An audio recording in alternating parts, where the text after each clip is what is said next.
to assert that he already has it and that the white man ought to recognize this. And this was an effective mechanism, an effective technique. And this is an important technique in the whole method of nonviolence in terms of putting pressure on the white community with the result of changing attitudes. You see, this is essentially what we feel. We feel that this is a moral and a psychological problem as well as a legal problem.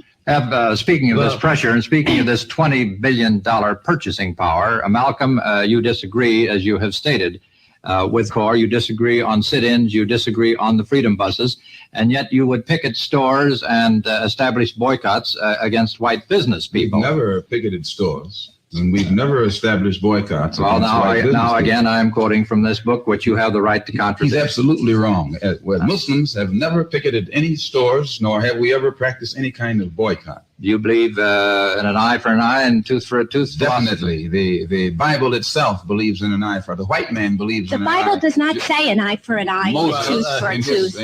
No, it doesn't. We don't want to get off into it. No, well, let's not talk about don't let's the get off into that. What I want. I'll challenge Hold on just 1 second. I know you have it there. Eustace, will you come in? Yes. What I want to say to Malcolm is that his analogy between the 20 million person power of Negroes in the United States and bringing into the question of Norwegians, Sweden, and Swedes and so on, all of that is altogether different. The thing that makes it so difficult with us here is that what he says has a great degree of plausibility. But what he doesn't tell you is, what he doesn't say is, what he doesn't realize, or else doesn't care to bring it to the front, is how is the 20 million or $20 billion made up? From where does it come? How would he get it if he were to, how much of it would he carry with him? How much of it would he get? How much of it would he have if he were to follow the Muslim teaching of separation? He wouldn't have much of it. You see, the Norwegians control Norway, the Danes control Denmark, the Swedes, and their purchasing power, whatever it is, they use it for themselves. We don't control the United States of America, nor its economic foundation. Eustace, this goes along with one of the things you said at lunch. May I say at this point, it was a delightful lunch. I wish we'd had a microphone there, believe me. But one of the things you said at lunch, that the Negro could not have survived if it had not been for this Christian spirit over the years. It could have been another Eichmann case, and so that you would not have had the opportunities that you have now if it had not been for this Christian spirit. I know, Malcolm, that you're anxious to get in here now. No, Malcolm, he is looking for... No, I'm not. Are you trying to find an eye for an eye? Well, it's in there. I'll get I know it's in there. I think she will admit it's in there. Exactly what but I let's also not think get on that. There's a point that you brought out. You didn't ask, but just a minute, Malcolm. You didn't answer Mr. Gay's question, and I think that this is a very good question. How can I answer when you cut me off? I'm sorry. Go ahead, Malcolm. It's yours. When you mention this black bourgeoisie, situate a book that Dr. Frazier wrote, and the failure of that type of Negro to be successful by using the economic enterprises. What you failed to point out was, in the past, all of these efforts made on the part of the Negroes in this country was without land. When you have some land, then you have something to go on. Land is the basis of all economic independence or economic stability or economic security. Land is the most important thing, and this is the number one thing that the black people in America have never had since we were kidnapped from Africa and brought here to be made slaves by the white man. And when you tell me that there are $20 billion, yes, it is in the hands of many Negroes, but the upper class or middle class Negro, there's no such thing as upper class Negro, who has the control of this wealth, instead of using it like the white man has done to establish businesses and factories and industries for his kind, the black people who have this wealth spend that wealth imitating the white man rather than establishing businesses and factories and other type industry. You have immigrants in this country, right here in Philadelphia, who haven't been here 50 years and who came here poor. Yet they have gone downtown here in Philadelphia and set up stores with their names on them. And when their children come out of school, their children have jobs in which to work. They have set up factories with their name on them. Their children have jobs when they come out. Now, Negro, you and I, our forefathers, have been here 400 years. We have been up from so-called slavery since the emancipation, 100 years. And as the New York Times brought out, We control $20 billion a year, and yet you can't point in any direction and look at factories that are being set up by these wealthy Negroes. All they're doing is taking that money and forcing the white man to sell him a house in the white neighborhood to try and imitate the social life of the white man. They're trying to escape from being a Negro. They're trying to escape from being black. They're trying to escape from what they were born as, and they're using what they do have instead of to uplift their people to force themselves upon white people and live among white people. Welcome, X. I know there are many people wondering, as I have, from the first time I heard your name, why the X? Well, Mr. Harvey, if a Chinese walked in the door and said his name was Patrick Murphy, you'd know that somewhere along the line he must have met with foul play, because and Patrick Murphy is an Irish name. An Irishman is a white man, and anybody with intelligence knows that a yellow man has no business with a white man's name. And if it's absurd for a yellow man to have a white man's name, it's that much more absurd for 20 million black people to walk around here in America with the white man's name. And Mr. Muhammad teaches us that back during slavery, if there was a white man named Smith and he had 50 slaves, every slave on that plantation would be named Smith. And if a slave's own mother or brother could be on a plantation across the field owned by Mr. Jones, but his last name would be Jones. The last name of the white man actually denoted on the Negro whose property he was. And we who follow the Honorable Elijah Muhammad here in America, when we come into the knowledge of Islam and accept or go back to our original culture, the Islamic culture, we completely reject the last name of the white man. And since we don't know the surnames that our people had when they came to this country, we used an X. And that X will stand, as we're talking. Yo, what is good, my people? We are live back again with another live broadcast on the forecast. Shouts out to my brother, You Got Ripped Off, Black Megas in the building. Shouts out to my brother, Oni, what's going on?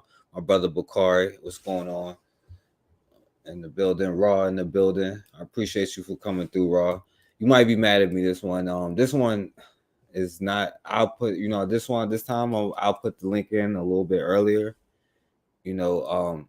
Really, I'm coming on because I'm supposed to be doing the Black History thing, and this is going to come back next week. But like I said, I've been, busy lately. So I still had to come on and talk to y'all, to holler at y'all, and it's some things I would like, I guess I'll just put it out there because I don't really want to talk about this stuff for real, you know what I'm saying? There's only one thing I really wanted to show, but it's certain other topics that, if y'all wanted to have an opinion on, I'll definitely let y'all have an opinion on today, because I'm not tripping, and I know y'all probably gonna celebrate the 4th of July, you know what I'm saying? Good old Americans out here, y'all gonna have y'all probably getting home from a cookout right now. That's probably why there's so many people in here, because I was just thinking about it. I looked at my my number. I mean, I don't really trip and I don't really care, about that. But, that number been the same. I met so many people. Like, I don't lose subscribers. I don't gain them. You know what I'm saying? It just stayed the same number for at least like 6 or 7 months.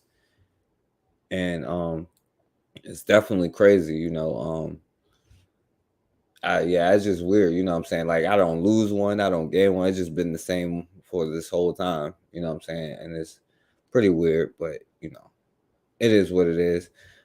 So before I do that, though, and like the stuff that I used to talk about, you know what I'm saying? I don't even really want to talk about this, but I showed this kind of stuff because I was like, well, maybe this will be something that'll get us turned up enough to be like, something's got to happen. A change has got to happen. You know what I'm saying?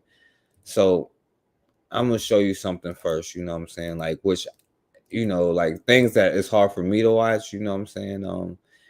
And like I said, y'all could talk about this too if you want to come on here. But it's just a couple things I'm gonna show y'all that's real quick. But I want to show you this first, you know what I'm saying? And I'll get the serious stuff out the way, right? But this is Sacramento police, you know what I'm saying? How they handled this little girl, a 10-year-old girl, you know what I'm saying? And I've been talking about, I've just talked about the Deacons of Defense, responsibility, Black manhood stuff, you know what I'm saying, protective of the community stuff. And there's a whole lot of things in this, but I'm not even going to talk about it. I'm going to just show y'all, but it's just crazy, No, you don't get to go and hide and turn off the lights. That's not how this works. Okay. So we have this new tonight. The Sacramento Police Department's considering the recommendations of an audit by the Office of Public Safety Accountability. This after a body-worn camera shows an officer handcuffing a 10-year-old. That audit covered a variety of issues, but it's the handcuffing of that 10-year-old girl that's drawing emotional reaction tonight. Yeah, police went to the house in February last year for a probation search at the time. Officers say they knew people were inside at the time. As they pounded on the front door, the lights inside were turned off and no one immediately opened the door. Eventually, a 10-year-old girl did come to the door, and that's when she was taken into custody. Come to the door right now. Open the door. I'm a baby. Open the You're door. not a baby if you're not listening. Open the door. Come outside. Come outside right now. Who is here? You're going Who to is here? There's no one in here. No, you don't get to go and hide and turn off the lights. That's not how this works. Okay, but you're going to be the one to handcuff. Because you're not listening.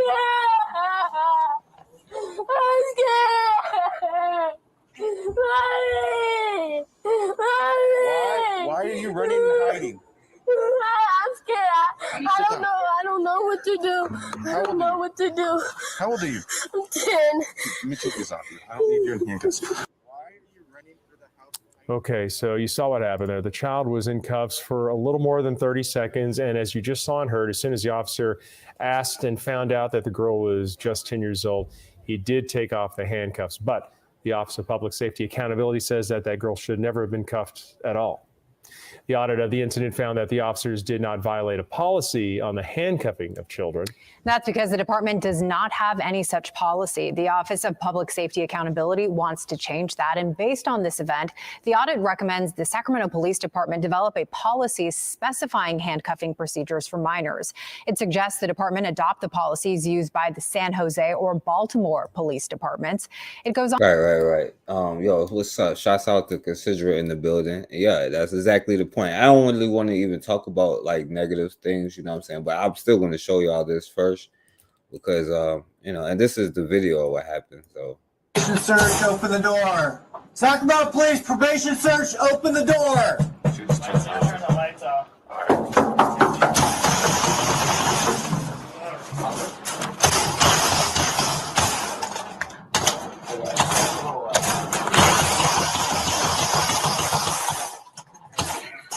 see, this is what they was doing before she opened up the door. You know what I'm saying? They showed what they was doing before they opened up the door.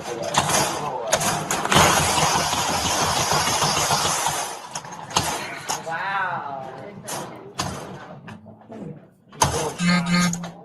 Try these. This is not one of those ones that bends in the middle. No. And a Chinese door? No. Use one.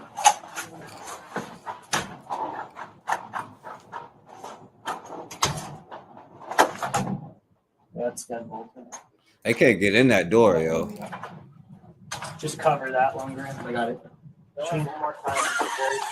Hi, can you unlock this, please? Now listen to his voice when he first talked. So he recognized that she was a damn child. Listen to his voice. Like, hi, will you think he gonna talk to a grown woman that way? You know what I'm saying? Like, listen to and then listen to when it switched. I'm trying to not let it talk too much so I can hurry up. Hi, can you unlock this, please? Can you open this screen door? It's the police department. Can you open this? Hey, Sacramento Police Department, come to the door! To the door! Can you open this, man? Come to the door right now! Listen, we're going to kick the door down. Damn, my bad. They ain't even have no commercial on this joint. That's crazy. Or whatever. I'm going to do that. Come to the door right now! Open the door! I'm a baby. Open the You're door! not a baby if you're not listening. Open the door! Come outside! All right, so y'all saw the rest of that, and like I said, I ain't even gonna talk about it, but you seen that's the footage, you know what I'm saying? Pretty sure you seen this, brother, and I'm gonna keep saying, so I'm showing this because, you would think if our children are in danger, like that'll be the most thing to make us put all our tribal differences aside, but apparently not, because I've been talking about this for a long time, but I don't give up. And also, I want you to understand about protecting yourself and recognize your environment you know what I'm saying, and being in shape, all of that stuff, you know what I'm saying, taking lessons, doing the things you got to do to be able to protect yourself, and then use that to protect your neighborhood. But I'm pretty sure y'all saw what happened to the black food truck driver, you know what I'm saying.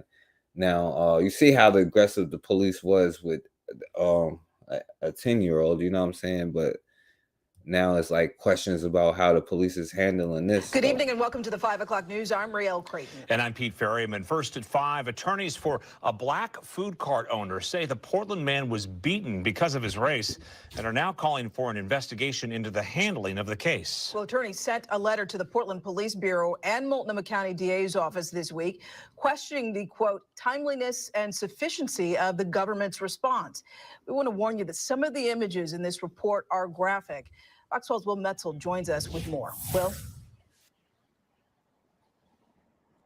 Darrell Preston suffered severe eye injuries in an attack here on the side of Foster Road. Says the attack suffered by a fellow owner on June 15th was shocking.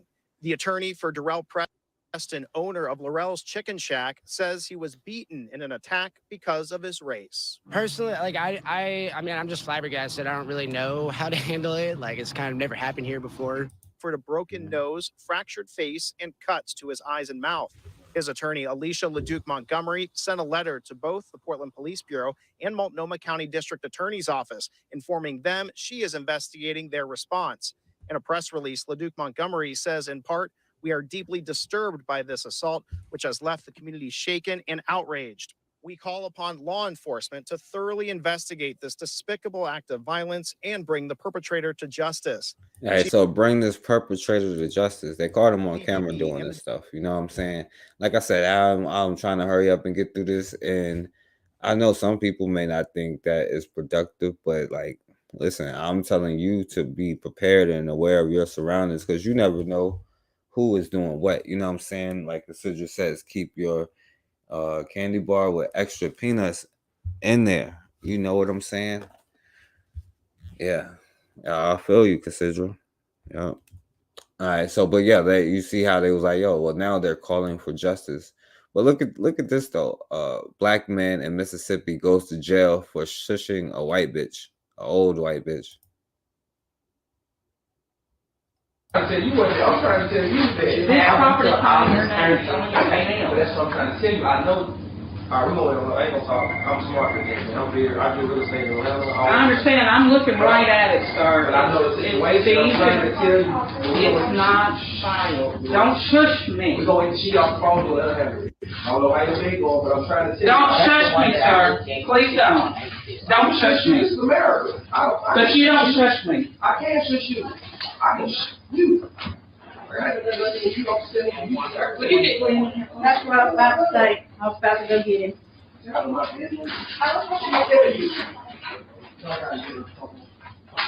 What's going on? He needs to step out for a minute while we discuss something. $2 that. Yes, ma'am. I'll pay 23, but the amount that I gave you is only due for November. Thank you. Thank you.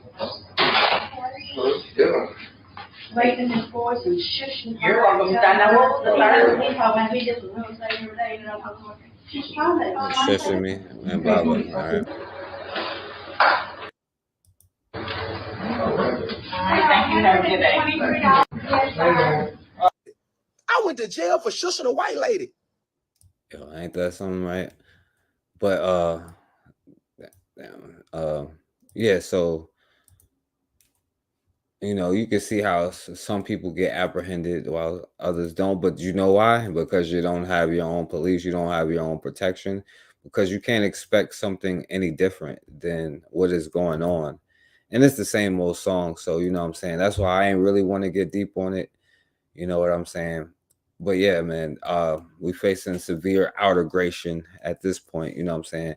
And I'm gonna put the link in the chat for this, because I'm gonna talk about a couple of things. Like I said, I don't really got much to say, so I'm gonna just go through it. And if y'all want to talk about these subjects, then you are feel free to come on, you know what I'm saying? You can do that. And a lot of people haven't even been coming on lately, like on some like hating stuff, you know what I'm saying? It's interesting. I be giving mad opportunities, and this is another opportunity that I'm giving you, you know what I'm saying? And I know I apologize to the rest of y'all now. You know what I'm saying? It's a part of me where I gotta mature. But if I'm wrong, then you could definitely come on here. And a lot of the trolls have been gone away for a long time. Like, I don't know if they be like even off of YouTube after that. You know what I'm saying? But I'm just saying, like, it's okay. You can come on here and prove to me where I'm wrong. You know what I'm saying? So while I do that, or you know what I'm saying, but you better yet is stick to the topic, you know what I'm saying, unless you're going to do that. All right. So I know a lot of y'all got an opinion about this, right? The um affirmative action, you know what I'm saying? Maybe like they doing us a favor by getting rid of it if we helping, because our fellow people of color, of course, have been once again going at you because they're scared to go at the white bitches who get it. You know what I'm saying?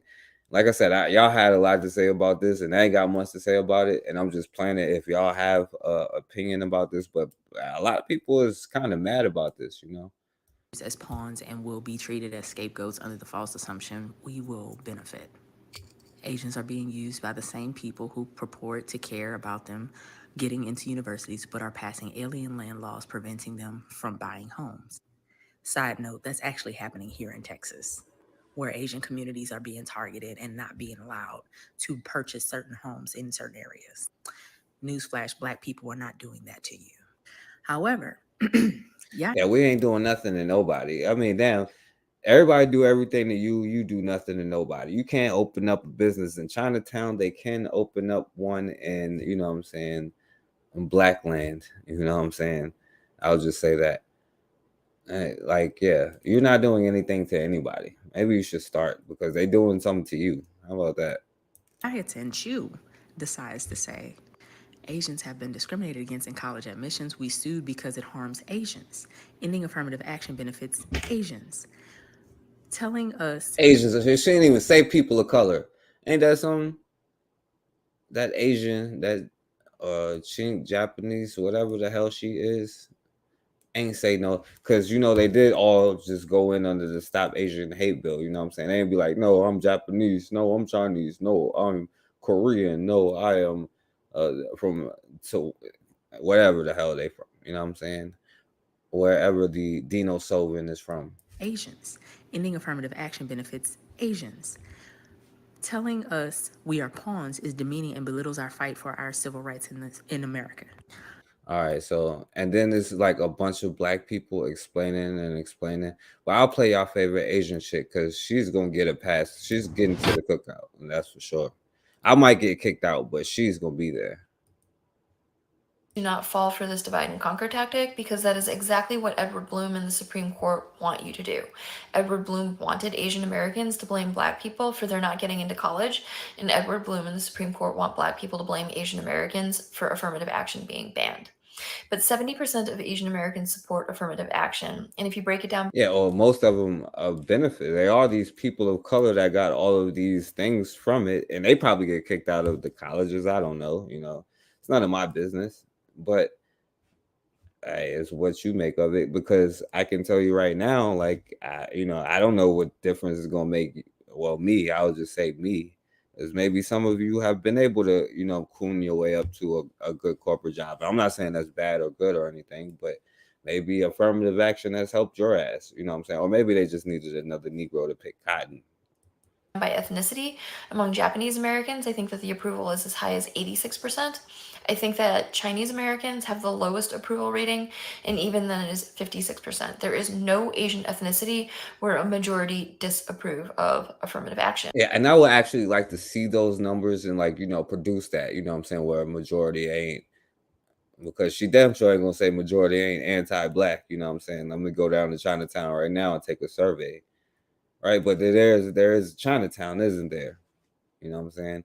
But you know why it may not be a Negro town? Because we are people of color, you know. And in the most recent case, there were more Asian Americans involved in the lawsuit in supporting Harvard and in filing amicus briefs in support of affirmative action than there were Asian American plaintiffs who sued Harvard. Now to answer, and I'm only playing this chick because y'all love her, you know what I'm saying? Like, it's befuddles me, black people's mindset. Y'all really on some like hold hands and everybody get along and society's all good kind of stuff, and not competing for the resources, because that's the only thing that's gonna make people like whatever. But we just love to explain, don't we? Like, we can't wait till we find like, well, not all, you know what I'm saying? We can't wait to say not all.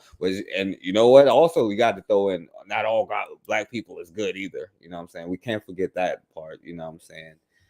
Yeah, so you know, I just had to pick her because like a lot of the people like, oh yeah, this person is quote unquote. I'm sorry to don't like the term woke, because like, bro, like what in the hell? You're not woke. You still explaining. Like, damn, then you learn not to teach them how to take baths already? Like, what are you doing? To your question, the reason why some Asian Americans think that this decision is a win for them is because they fell for divide and conquer tactics and they aligned with whiteness and they blamed black people for their not getting into college. Something that they ran with this quote unquote dividing. I was trying to figure out like why the some, because she just said some, like they, like it ain't most. You like they ain't got a whole country doing that. You know what I'm saying? A whole country of them doing multiple countries of them doing that same thing, right? To black folks wherever you go. And so I don't. And if you're telling me that they did it because of white people and to be aligned with white people, I don't even want a friend like that, because like Lord have mercy, that's some weak stuff.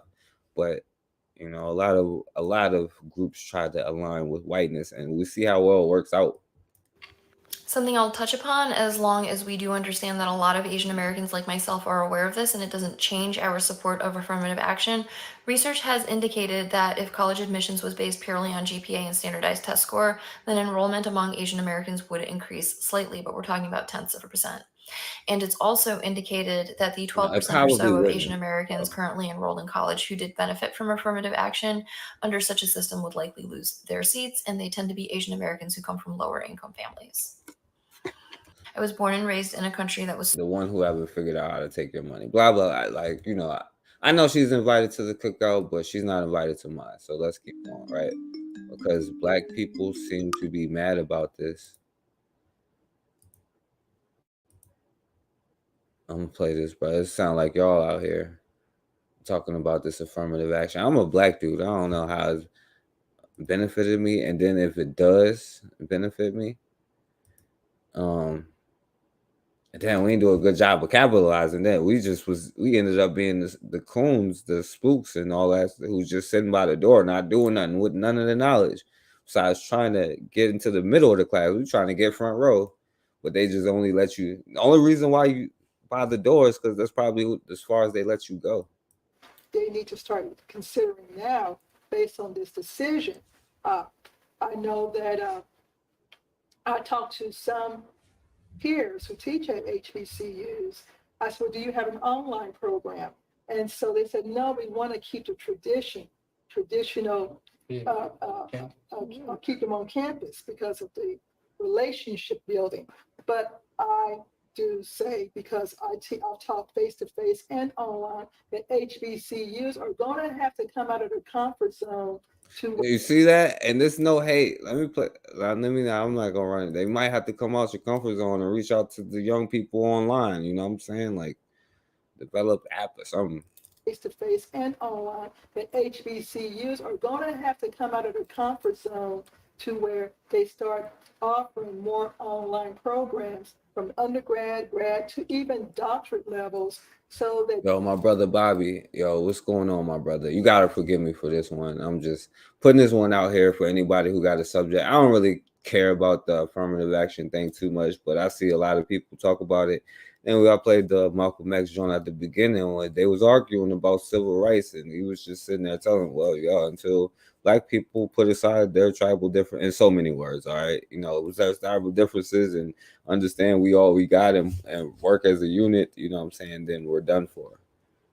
But now, right, the people of color, our allies, have stabbed us in the back. And I just played that, I know that brother, you know what I'm saying, like, thinks she's welcome to the cookout because she says, well, my mom got money off of a store and this is why they did it and this is wrong. But she ain't offer none of that money from, like, or whatever they got either, though. They sure ain't try to include you in their stuff. They might say, well, you need one too. Hey, I think so, but they ain't gonna include you in their stuff. You know what I'm saying? She ain't gonna talk about going down to Chinatown. You know what I'm saying? But you ain't gonna ask the tough questions either, because you know what I'm saying, they are people of color. This is a anyway. They can handle the increase in enrollment. Let me switch it just. You know, black people pissed off about this, but she made a good point. You know what I'm saying? Maybe you should change it, like update the game. Like, yo, let's get into, like, you know what I'm saying, like what's going on in the world and reach out, like, because you see a lot of people were saying, well, hey, we better reach out to HBCUs now, because I don't know what black people is worried about. You know what I'm saying? Because I don't know. It's just me. You know what I'm saying? Maybe you're gonna lose your jobs, maybe you're not. You know what I'm saying? But I will tell you this, you know what I'm saying? Hey, the last time where you couldn't work for them, you had your own businesses, you know what I'm saying? We got businesses now, right? So maybe you'll support them instead of like arguing or something like that. Absolutely. Okay. You know, white folks suffer from selective amnesia. Yes. Really, they Ain't have that a something? bad case of that. Now, this would be a great conversation in 1623, right? They're talking about a colorblind society. Give me a break. Right. Give me a break. That's what the Chief Justice John Roberts said. Right. We're working towards a colorblind society. Why the hell didn't they do that 100 years ago? Right. 100 year plus. 100 year plus. Now all of a sudden, they're Only 100? Like, oh man, we got low standards. We only took, you know, 102 years ago was Black Wall Street. You know what I'm saying? So at least say 105 years. Lord, we just gonna throw Wilmington away. So maybe they should have learned this 102 years ago. concerned about and colorblind society. And the other thing, if you lived in the South 50 years ago, you couldn't tell that man, I'm not paying my taxes because my son can't go to your school. Right. You had to pay those taxes. So think about that for a minute. They paid taxes, and the kids couldn't go to the schools. Right. And that's you pay taxes and all of the rest of the stuff. Hell, they don't clean your streets off when it snows. All right, but you pay taxes, that's for sure. You're gonna pay property taxes off of things that you already paid for and got taxed for, but you're getting taxed just for already having the things that you pay for and pay taxes for. But we still got to make you pay taxes for that. You know what I'm saying? For the taxes you got paid. All right. Now think about that, and they won't even clean your damn street off. Think about that for a minute. They paid taxes, and the kids couldn't go to the schools. Right. That's a debt that's unpaid. Right. That's a doggone debt that's unpaid. And so you want a justification? I mean, you want to eat? That's and let me go to the Asians. That was All right, go to the Asians, my guy, because you spent a long time talking about how you can get next to Becky or whatever. That's and let me go to the Asians. That wasn't happening to him because they weren't even here yet. Right. They weren't even here yet, and so they're talking about Who fought to bring the Asians in? Let me ask y'all, who fought to bring the Asians? Who did all that hard work? Who got bit by police dogs to bring the Asians in? Oh damn, you got stabbed in the back again, didn't you? Oh man. But yeah, if you could have used that as a tool or a weapon, but instead of looking at everybody to be a friend, realize business is business, maybe you could have made a plan. I don't know. All right. A counter to their counter, right? Because they could still get you with the 1960s, COINTELPRO stuff. I'm pretty sure they got new stuff. I don't know what they're going to do next. You know what I'm saying? But I can tell you they can't beat you right now. and then the few seats we get in these schools is ridiculous. You can only count by hand how many are in the classroom. Yeah. And I think Fred makes a good I'm surprised. It's 2023. I can't believe you can still count how many of us is in their classrooms. Yeah. And I think Fred makes a good point for a Supreme Court case, but you couldn't bring it to this Supreme Court. All right, yeah. So that's enough of them complaining. They did like 2 or 3 episodes complaining about this. A lot of black folks is mad. And I'm playing this because This is what y'all might well get a job at MSNBC. You know what I'm saying? I'm just talking about black people as a mass. You know what I'm saying? How we react to things and not understanding like the world works in like a fantasy land or something. Like, well, the toughest got to be like, not all of them is bad.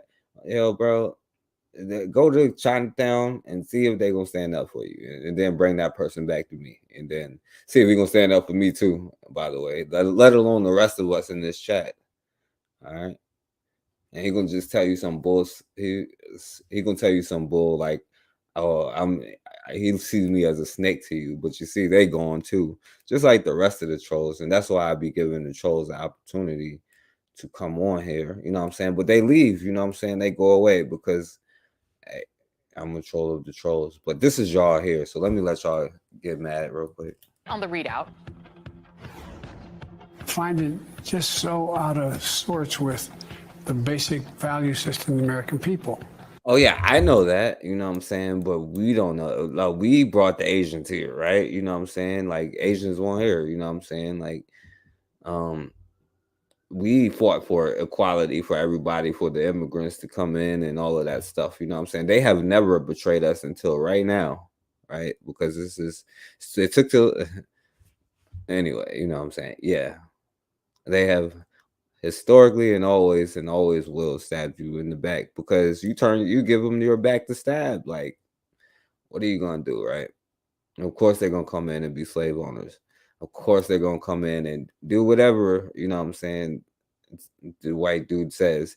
And you going to accept them and say not all and go out on a mission to find the good one and have that girl on there on every platform that you can provide to say, oh, yeah, we was wrong for that. But they ain't going to give back what they got either, though. I can tell you right now. But it's 2023. I can't believe this happened, right? And I think Let's responding to today's very predictable Supreme Court decision on affirmative action. And that is where we begin tonight, with the United States Supreme Court once again turning the arc of justice away from equality and back to the early 20th century, striking down the use of affirmative action in college admissions. Yo, and before I play that, I meant to do this. Let me go back one more time for my brother Bakari, you know what I'm saying? Because you can't accuse her of anything, Bakari. You can accuse me all you want, but you can't accuse her. I'll keep them on campus because of the relationship building. But let me run it back a little bit more, just this couple seconds. Traditional, I'll keep them on campus because of the relationship building. But I do say, because I'll talk face-to-face and online, that HBCUs are going to have to come out of their comfort zone to where they start offering more online programs from undergrad, grad to even doctorate levels, so that they can handle the increase in enrollment. Let me switch you just a little, okay? You know, white folks suffer from selective amnesia. Yes. All right, my bad. Yeah, my bad, yo. All right. The Roberts Court, which wouldn't even look like the court it is today. So check it out. It's the first time there's ever been two black people on there. And the first thing they did is get rid of this affirmative action that got them there. Interesting. Of affirmative action in college admissions. The Roberts Court, which wouldn't even look like the court it is today without affirmative action, deciding in a pair of rulings that race-conscious admissions programs at Harvard University and the University of North Carolina violate equal protection under the Constitution. It is fitting, then, that it would be the court's first Black woman justice, Ketanji Brown Jackson, who clearly articulated the cost of this latest regression. Writing in her dissent, with let them eat cake obliviousness, today, the majority pulls the ripcord and announces color blindness for all by legal fiat. Yo, we finally did it, y'all. We finally defeated the monster, because now all we could do is we can make everybody colorblind by doing this kind of stuff. And, you know, we'll have this Negro chick in the place of, oh, I'm sorry, I can't say Negro chick, this human here. All right, if they see her as a human, that I don't know what to say. but deeming race irrelevant in law does not make it so in life. The best that can be said of the majority's perspective is that it proceeds ostrich-like from the hope that preventing consideration of race will end racism. Oh boy, yo, we did it, y'all. We ended So the racism. court have forgotten, the current court anyway, Warren's Supreme Court voting rights, upheld free speech. Oh yeah, so this guy here, right? Good old Thurgood Marshall, right? And I always take the time out to say that I haven't been on the Black History thing. We'll get to Thurgood Marshall here. You know what I'm saying? But him and the NAACP, the black people was saying, yo, we need our own buses and all of that. We pay taxes. If we gonna pay taxes, yo, we gonna get the stuff that we supposed to get, or we ain't paying no damn taxes. You know what I mean?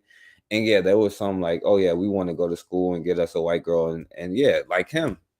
And see, he sat there and said, yo, they're like, because at first they won the case because they were like, okay, like they was willing to be like, no, they was willing to say like, we would rather give y'all money than integrate with y'all, you know what I'm saying? Because all of these things was happening in the 50s and the 60s and stuff like that, you know what I'm saying? And with a lot of these lawsuits and stuff. And so he said, no, we cannot be equals unless we are going to their schools because we won't get the same connects. You know what I'm saying? And Thurgood Marshall always wanted to be there and has gotten accepted. And I probably would bet that he would do the same thing that Clarence Thomas has done today. You know what I'm saying? And I don't know if he went on all male vacation trips or not, but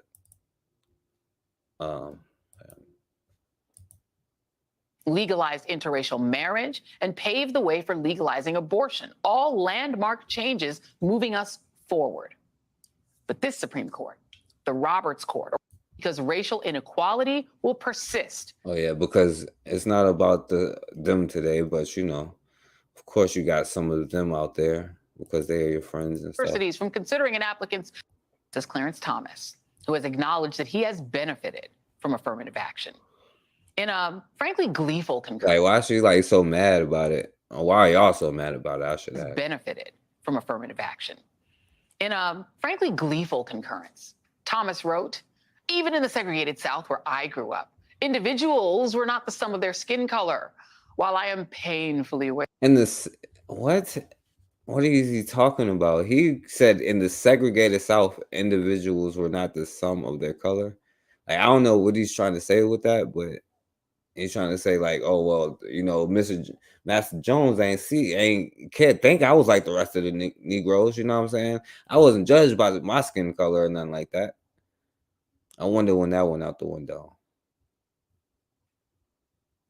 He said he's aware of the economic ravages that has befallen us, straight befallen. Aware of the social and economic ravages which have befallen my race and all who suffer discrimination, I hold out enduring hope that this country will live up to its principles. Ah, adorable. Today in court. All right. So I guess I was giving y'all a chance to say something about this because y'all had a whole lot to say, but I guess y'all don't have nothing to say, so I'll go on to the next thing. All right, because I'm probably gonna make some of y'all mad today, but y'all gotta forgive me. You know what I'm saying? I gotta go in on y'all today. But so check it out, right? You know what black people doing, what black people do, right? It's not just America, right? It's going globally, is there not? Or you know what I'm saying? But yeah, so Putin rejected the African peace plan for Ukraine war, right? It's because the Africans, we gotta step in between the two masses fighting. You know what I'm saying? Because we don't need that. That's bad for us. I know we provide and everything, and we got all of the things that we need and stuff like that. But it's bad for us when two good white men is fighting, and so we gotta intervene and stop this good old white on white crime.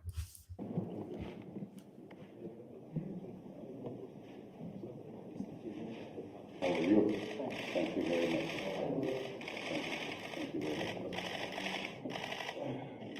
We are here to communicate a very clear message that we would like this war to be ended.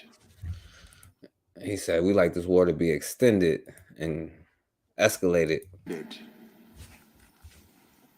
other issue that is related to this is the children who have been caught up in this conflict should also be returned to where they have come from, their homes. These little white boys are all around the world. Even though they threw your kids out and stuff like that and threw your citizens in the front line. But listen, all these little white kids that's been affected by this white on white crime. Now, if they like, I'm gonna tell you something, you know what I'm saying? Like, if they have figured out a way to stop white on white crime, they need a Nobel Peace Prize, right? And that's give them their prize too, right? Because if you can stop white on white crime, if you made a plan to stop white on white crime, I don't know what to tell you. They have come from their homes. There is a common position that can emerge, a position that can lead to peace. Oh boy. And we do believe that this is the time for both parties to negotiate. Этот проект этого договора был Peace with the просирован Ukrainians? руководителем This come from переговорной группы KYIV, из whatever Киева. the hell that is. Он поставил He signed такую it. подпись. Вот он. You're trying to say these Negroes come under the guise of the Ukrainians, as much as they've done for him, right? Ain't that some BS right there? Like, this is the way you want to get involved. This is why I've always said what I said. This is the way you want to get involved, by trying to step in between. Let me jump in between two white boys that's fighting. And you know what they're gonna do? They're gonna stop and they both gonna punch you in the face. Right, and then the Asian gonna come over there and kick you in the ham pots. There it is. Он есть. Он так и называется. Договор о постоянном нейтралитете и гарантиях безопасности Украины. Именно Safety for the Ukrainians, our enemies. Президент. My friend, you Negro. 18 статей. 18 articles. There is an annex to this. Right? What are you trying to send me here, you Negro? Они, знаете, сейчас даже не буду об этом говорить. Они касаются и вооруженных сил. I don't know, Bobby. We might be playing Hungry Hippos at this point, bro. Well, yo, you're right though. We definitely play checkers and not chess, my guy.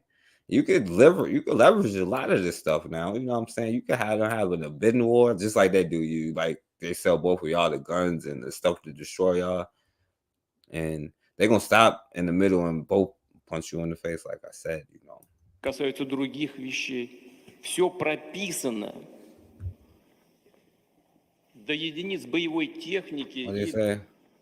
It has to do with the до единиц military, боевой right? техники и до прописано. And it's all there in black and white, right? Личного состава. Он Say, you Negroes don't, how dare you come to me with this now? I'll let them play. I'll play this for y'all because it's just going to translate it for you. Zelensky reject African peace initiative. Russian President Vladimir Putin rejected a peace initiative brought to St. Petersburg on Saturday by a delegation of African leaders hoping to see an end to Russia's war on Ukraine. The leaders from 7 African countries told Putin war is harming the entire world.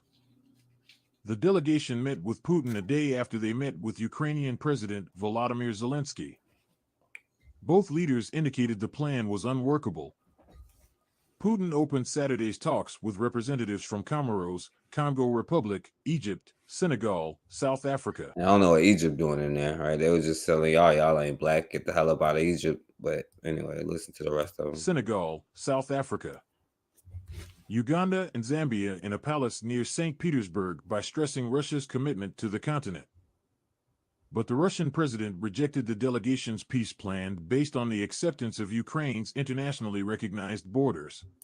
And right, so he still, don't get him wrong, he's still gonna take the resources. Don't get him twisted, right? The resources is still his, right? They're gonna go benefit the state of Russia and all of that, you know what I'm saying? So he's not saying that. He's just saying, N-word, get the hell out of my face. I'm gonna go smack these other white boys up. You know what I'm saying? Like, you think some peace talk, like, now if they had accomplished this off of I don't know what kind of plan that they had to stop white on white crime, must have been a hell of a plan. But, you know, I'm not sure about what's going on in the state of our affairs. He repeated his position that Ukraine and its Western allies were responsible for the conflict long before Russia invaded Ukraine in February 2022. Putin also said the West was responsible for a sharp rise in global food prices early last year that has hit Africa especially hard. He told the delegation that Ukrainian grain exports from Black Sea ports were doing nothing to alleviate Africa's difficulties with high food prices because they had largely gone to wealthy countries. What? Africa having food crises? It's news to me, right? Where have I been the last 700 years? Black Sea ports were doing nothing to alleviate Africa's difficulties with high food prices because they had largely gone to wealthy countries. Russia has recently indicated it would not renew the Black Sea Grain Initiative brokered by the United Nations and Turkey last July. Putin said the West had gone back on its promises to ease Russia's ability to export its agricultural products. The delegation's peace initiative had been rejected a day earlier in Kyiv. I wonder what that meeting was like. That's the meeting I wanted to see. It was like ha ha ha ha ha. Lots of like however you say in Russian. Natasha, can you come look at this? Or Natasha, come see this. Hey, the Negroes want us to negotiate. Ukrainian President Volodymyr Zelensky said that any peace talks would presuppose the withdrawal of Moscow's forces from occupied Ukrainian territory, something Russia has said is not negotiable. In his nightly video address Saturday, Zelensky thanked Ukraine's Western allies for the military and humanitarian support they are providing in its fight against Russia's invasion. Thank you, Master Biden, for helping these good old Ukrainians.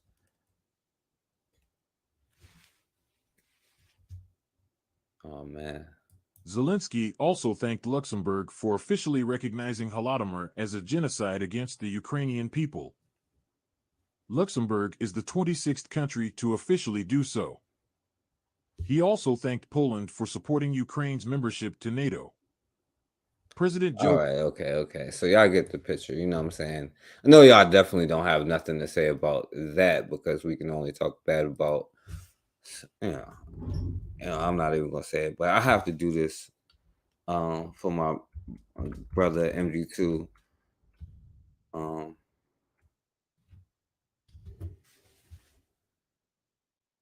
Let me do this. I have to play this for y'all because we better get used to this term, you know what I'm saying? We gotta have to learn it, you know what I'm saying? And yeah, shouts out to my brother MG2. Да, сэр. Да, сэр. Yes, sir. Like, yes, sir. You know, Mr. Vladimir. You know what I'm saying? Because that's the days to come. Matter of fact, let me do my own thing, add my own thing to it. You know, we're gonna find a way to make this a slang, you know what I'm saying? Да, мастер. Да, мастер. It's pretty close. You might as well say master. You know what I'm saying? Master might work for them too. Да, мастер. Oh man. So we better get used to saying stuff like that because damn, bro, we better because we damn sure ain't close to learning how to play chess, my brother. You know, or you could say that in Ukrainian or Asian or whatever it may be. All right, so I guess y'all ain't got nothing to say about that, right? So I'm gonna play this one. And you know, it's interesting, right? Because I think he was right about this, you know what I'm saying? But I want you to hear what the chick is saying, as many cookouts as this one has been invited to, you know what I'm saying? She was supposed to be the next Jane Elliott, according to some of y'all, but you know how I do. You know, I got to talk about the most dangerous species. Since y'all don't have nothing to say about the other things, you know what I'm saying? I'll talk about this, you know what I'm saying? Well, check this out. This is good old Eric Adams, you know what I'm saying? And I kind of agree with him on this one, right? Before and after the use of force in those registries, in natural, they have a 0% residency. Why in New York City, where the real estate is controlling you, Mr. Mayor, why are we having these horrible residencies of land here and this year? Okay, first, if you're going to ask a question, don't point at me and don't be disrespectful to me. I'm the man. See, I'll tell you, in 1922, Coons knew what was up. They may have stepped off the sidewalk and all that stuff, but they felt humiliated. You know what I'm saying? And not even they will take it in some cases, right? You're not going to point at me, lady. You know what I'm saying? Like, he understands what's going on here. And that energy kind of went back, you know what I'm saying? It reverted. Okay, first, if you're going to ask a question, don't point at me and don't be disrespectful to me. I'm the mayor of this. Car, you know damn well we ain't playing no damn checkers effectively. Yo, we be getting jumped. We be giving up all kind of. Oh, they be like king me all the time, Bukari.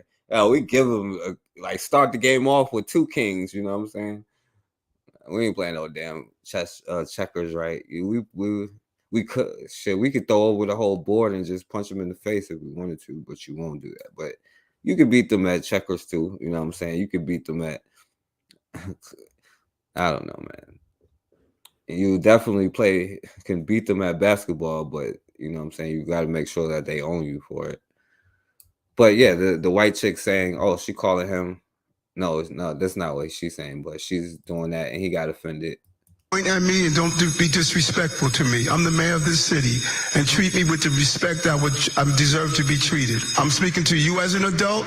Don't stand in front like you treated someone that's on the plantation that you own. Yeah, I agree. It could definitely be effective, but we like, yo, start the game off. I'm going to give Asians 2 kings.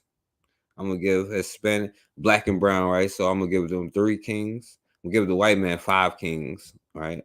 Because the white devil and all, right? And the Arabs, I'm gonna give them, well, I'm gonna give them a king and a half, right? You know what I'm saying? I'm gonna give them a king, and then their next move they can get a king, right? Because they have done me dirty, and I can recognize that. Now, the Indians, I'm gonna give them, you know what I'm saying? And I'm talking about the Asian looking ones, right? We're gonna give them like 3 or 4 kings, you know what I'm saying? We would give them more, but they dead, you know what I'm saying? Treated someone that's on the plantation that you own. Oh, Isn't it so wonderful? So you heard Mayor Adams check this chick, you know what I'm saying? Because he had a flashback, like, oh shit, even now, right? Ask them that generation, even as much as they be coons and stuff, you know what I'm saying? I'm not talking about everybody in that generation. I'm talking about the coons in that generation. They'll tell you, even the coons will tell you from that generation, I ain't going back to I ain't gonna be no maid like my mama was to them. I'll never be no maid, you know what I'm saying?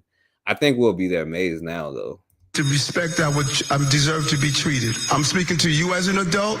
Don't stand in front like you treated someone that's on the plantation that you own. All right, so I don't know if y'all agree with him before I play this chick's part. You know what I'm saying? I'm only playing her because she got invited to the cookout. Our cookhouse is damn infested. I get kicked out, but these white bitches get to stay. What's going on over here? Isn't it so wonderful when someone asks you a question that makes you uncomfortable, you could just weaponize race to shut her down? That's exactly what happened there. So this one has a little bit of nuance. He was like, yo, I gotta not offend my black people listening. Not a lot. So the little bit of nuance is, yeah, it's true that a lot of times some folks talk down to minorities and they do it in a way that is grating on the nerves in every imaginable way. It's happened to me a little bit, but my God, I've seen it happen to black people in a way that is maddening, okay? So that's your context, and I get it.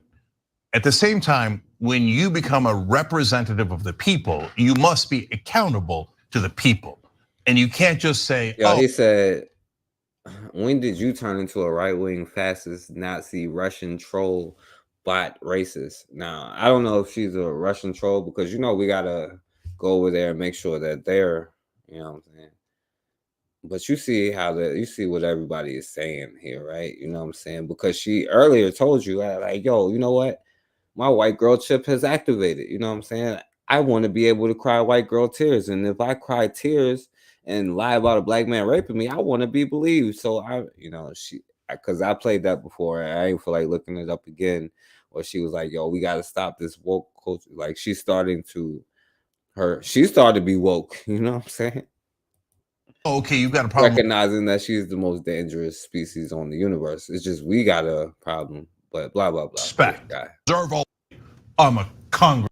And there's a lot of black people like, yo, listen to this. You know what I'm saying? Oh yeah, this is a whatever the hell he is. You know what I'm saying? Taking up. He's invited to the cookout too. Claims that, he has nothing to do with the decision that was made by the Rent Guidelines Board, that he has absolutely no say. I would venture to say that the mayor of the city could, apply some pressure and look out for the people of New York. But he claims, hands off, I have no say in this whatsoever. This and the unaffordable nature of rent. So according to the study, let's just go back and I'll give you the details on that. Life quality since 2020. Right. So, and there's a point where she's saying deflect and immediately imply that someone is racist because she dare ask you a question. Now y'all know that old white bitch was y'all know what these old white bitches are. She's a young white bitch. She's gonna be her one day. So of course she's going to revert, as my brother MG2 would say, revert to save, meaning go back to who she naturally is. And her neck is literally red right here. So I can understand that saying. Who ran to sit in the seat that Eric Adams is in right now to deflect and immediately imply that someone is racist because she dare ask you a question in an aggressive way. I'll grant him that, in an aggressive way about this very real and serious issue. It's just infuriating. Yeah, I'll give you that, Negro. She was aggressive. She was pointing at you and doing some demeaning stuff to you. And he was like, yo, you gonna talk to me with respect, not like my damn slave owner. But Negro, she's still a white woman asking you a question, and how dare you say something about it? It's called revert to save. Like I said, if y'all disagree with me about this, y'all could always come up here and say like, yo, you tripping, you need to stop talking about the white bitches because I love them. I got my white bitch right here. She is one of the good ones. You know what I'm saying? Y'all can say what y'all want to say. I gave y'all a chance to talk about what y'all want to talk about. I'm sick of all of it. Okay, I'm sick of these politicians who run for public office, run to be public servants, and end up. Yes, I don't even want to listen to her because I never understood it in the first place. Now, I did want to show you this because it do go back to like what I was kind of saying about business and then how we react. And I was showing stuff like this the other day, so I can talk about this, right? Just watch what the sister is saying. Of course, it's like 100 commercials on this joint, but. So you know what you do when you experience? You become very successful, boss up on their ass, and you enslave them. He's right there to the system. Okay. We're not gonna serve you. Yeah, she said it right. She's telling her kid what you do when you experience racism. So you know what you do when you experience? You become very successful. Hey, and I got a question for y'all. Why people been blocking out the word racism? Like, is that a bad word now? Like, why do people is editing themselves when they say racism? Like, Lord have mercy. Like, what are y'all doing? Y'all say the N-word all day, but you can't say the word racism. Like, y'all been blanking it out, saying other words, replacing the word. Like, I don't get it. What in the world is going on? And I didn't even get the memo. You become very successful, boss up on their ass, and you enslave them. He's right there to the system. Okay. We're not gonna serve you. Okay, so you want me to go check my bag in, right? This is the policy. Okay, this is my bag, and he want me to check my bag in. But let me go find the girl who got her bag on. Hey, look. She has a bag. Another lady with her bag. Another lady with her bag. Our bag the same size. Another lady with her bag. But I gotta check. Oh, but you want to hold my bag? You want to hold my bag, huh? Yeah, thank you. But you're not, though. Everybody got their bag. But he want to hold my bag. Take your time because we're not gonna serve you. I don't care. You saving me money. All right, and that's the purpose of why I've been showing that in the first place. I know black people is going wild out, and you can make a scene if you want to, but you know what I'm saying, at the end of the day, like if you're still spending your money there or other places like it, and you can say, oh, this is a good, this is a good Russian, you know what I'm saying, like, or this is a good Hispanic or a good Asian or any of the. I got this friend, he's half Asian, you know what I'm saying, he's cool, but you know what, he gonna negate for his mama, and his mama is, let's be real, you know what I'm saying, y'all know what she is. I don't care. You saving me money. I have it on camera. You're lying. You're not doing your job. Huh?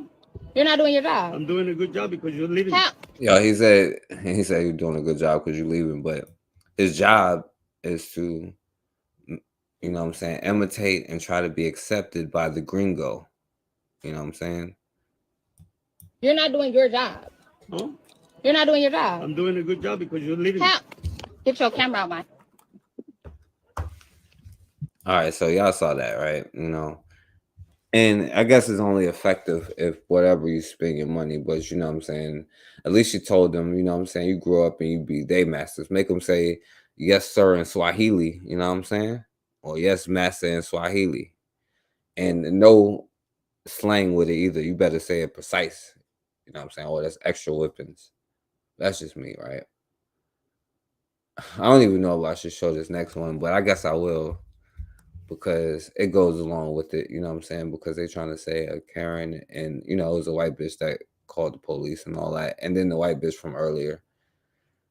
So I had to show this dude, right? Of course, this brother here, you know what I'm saying, Jonathan Majors, who got caught up with the white bitches, you know what I'm saying, thought it was all good because the person at the beginning, and I should have played the video where the dude was saying like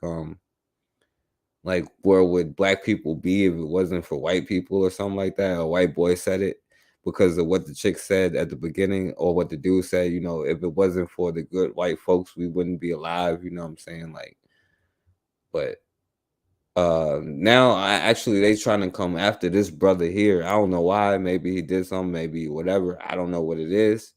But you see how the first thing they used, you know. Weeks before actor Jonathan Majors is set to face trial in New York City for misdemeanor assault charges. The New York Times is reporting that police believe there is enough evidence to support the arrest of his accuser for her role in the incident. The Creed 3 and Ant-Man star has repeatedly denied abuse allegations. Joining us to discuss it is Christopher. Majors is set to face trial in New York City for misdemeanor assault charges. The New York Times is reporting that police believe there. So yeah, they arresting the sister, and then you see Megan Good right there. You know what I'm saying? And it's interesting because this one could have, you know what I'm saying, if somebody would have came on, I would have been like, you know, because with him, I heard somebody say, oh, well, now you got in trouble with white bitches. Now you coming back to black women like Megan Good to help her. And of course, black women is, you know, I've seen black women who going in on Megan Good about even helping them. Like, hey, you know what I'm saying? If you messing with white bitches, this is a problem. But I also see brothers talking about, oh yeah, accountability. And then also saying that sisters supposed to have their back when they do them dirty. Like, it's almost like, and then they wouldn't have their back in the same situation. Cause I've seen it myself when I talked about sisters. So, you know what I'm saying? Like, yo, that whole issue, you know what I'm saying, definitely got to stop because, yo, we be making each other look weak as hell. Like, and I'm talking about everybody. And maybe if Africa come up with a plan for Africa and we come up with a plan for us instead of us putting our Ukrainian flags on. So, you know what? I'm going to do this, right? I'm going to show these last two videos and then I'm gonna get out of here if nobody come on here. But I'll put the link on here if anybody want to come on here. But I know y'all ain't gonna talk about the precious white bitches, you know what I'm saying? Yeah, what up, Dwayne?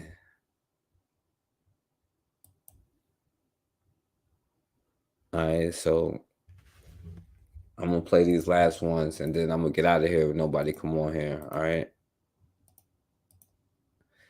Now this first one is I just found it interesting.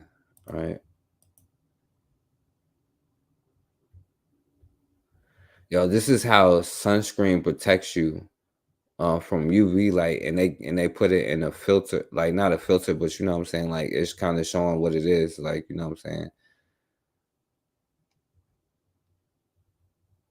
This is actually transparent when it's really, but when they put it in the certain colors, where it shows what it is, you know what I'm saying, because we can't see it with our eye, but when they put it in the image, you know what I'm saying, this is what it is supposed to be, I guess. See, it look clear when we see it, you know what I'm saying? But this is what it's supposed to be. Oh, this is amazing. And look here, and look, this is just amazing. Look at this. No ways. Look at that. Wow. Oh my God. This is just. No, that's this is, unbelievable. This is. Yo. I saw the. Wow. That's I don't even know. Yeah.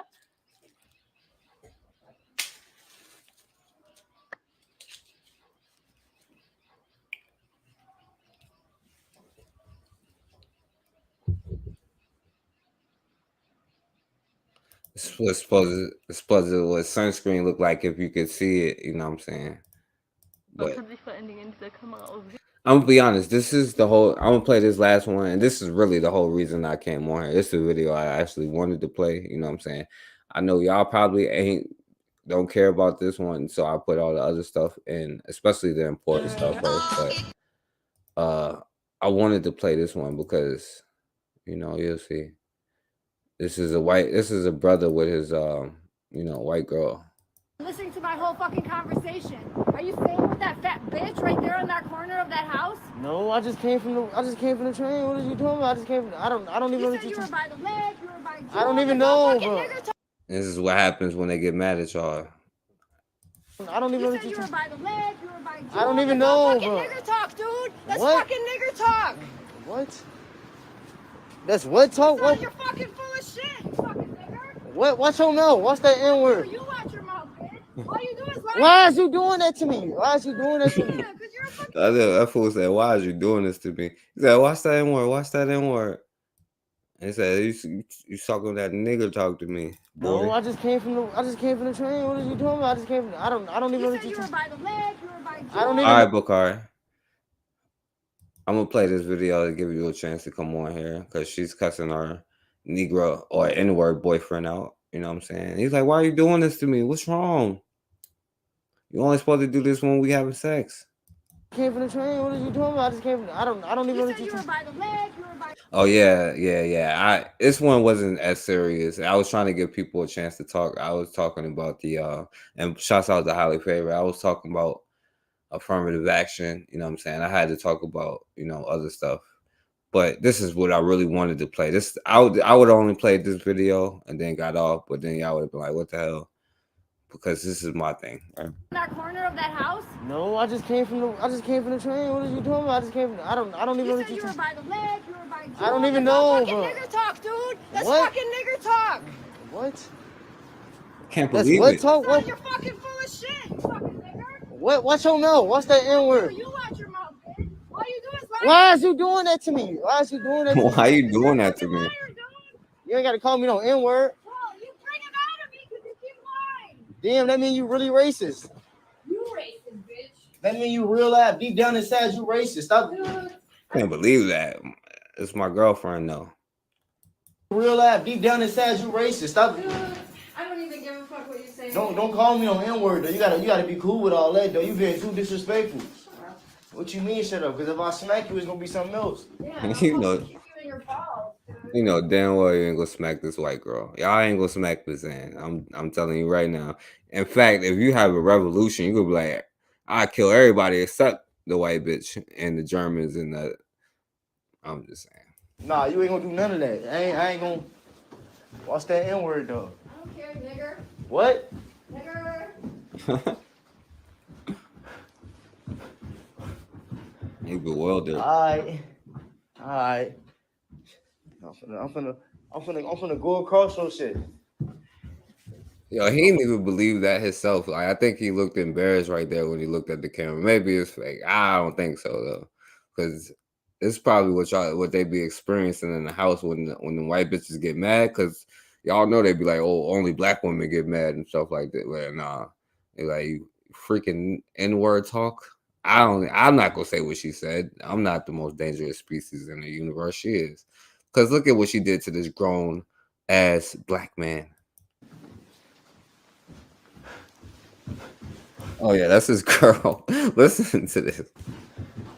All right. I'm finna go across your shit. He didn't even say that with no conviction. I'm finna go. If I stepped on his damn shoe, I wonder if he'll talk to me that way. I'm finna go across your ish. Or he'd be like, yo, N-word, what is you doing? About to smack you, son. You know what I'm saying? Or whatever. What, her? No. He said, don't call me that again. And what's the next thing she do?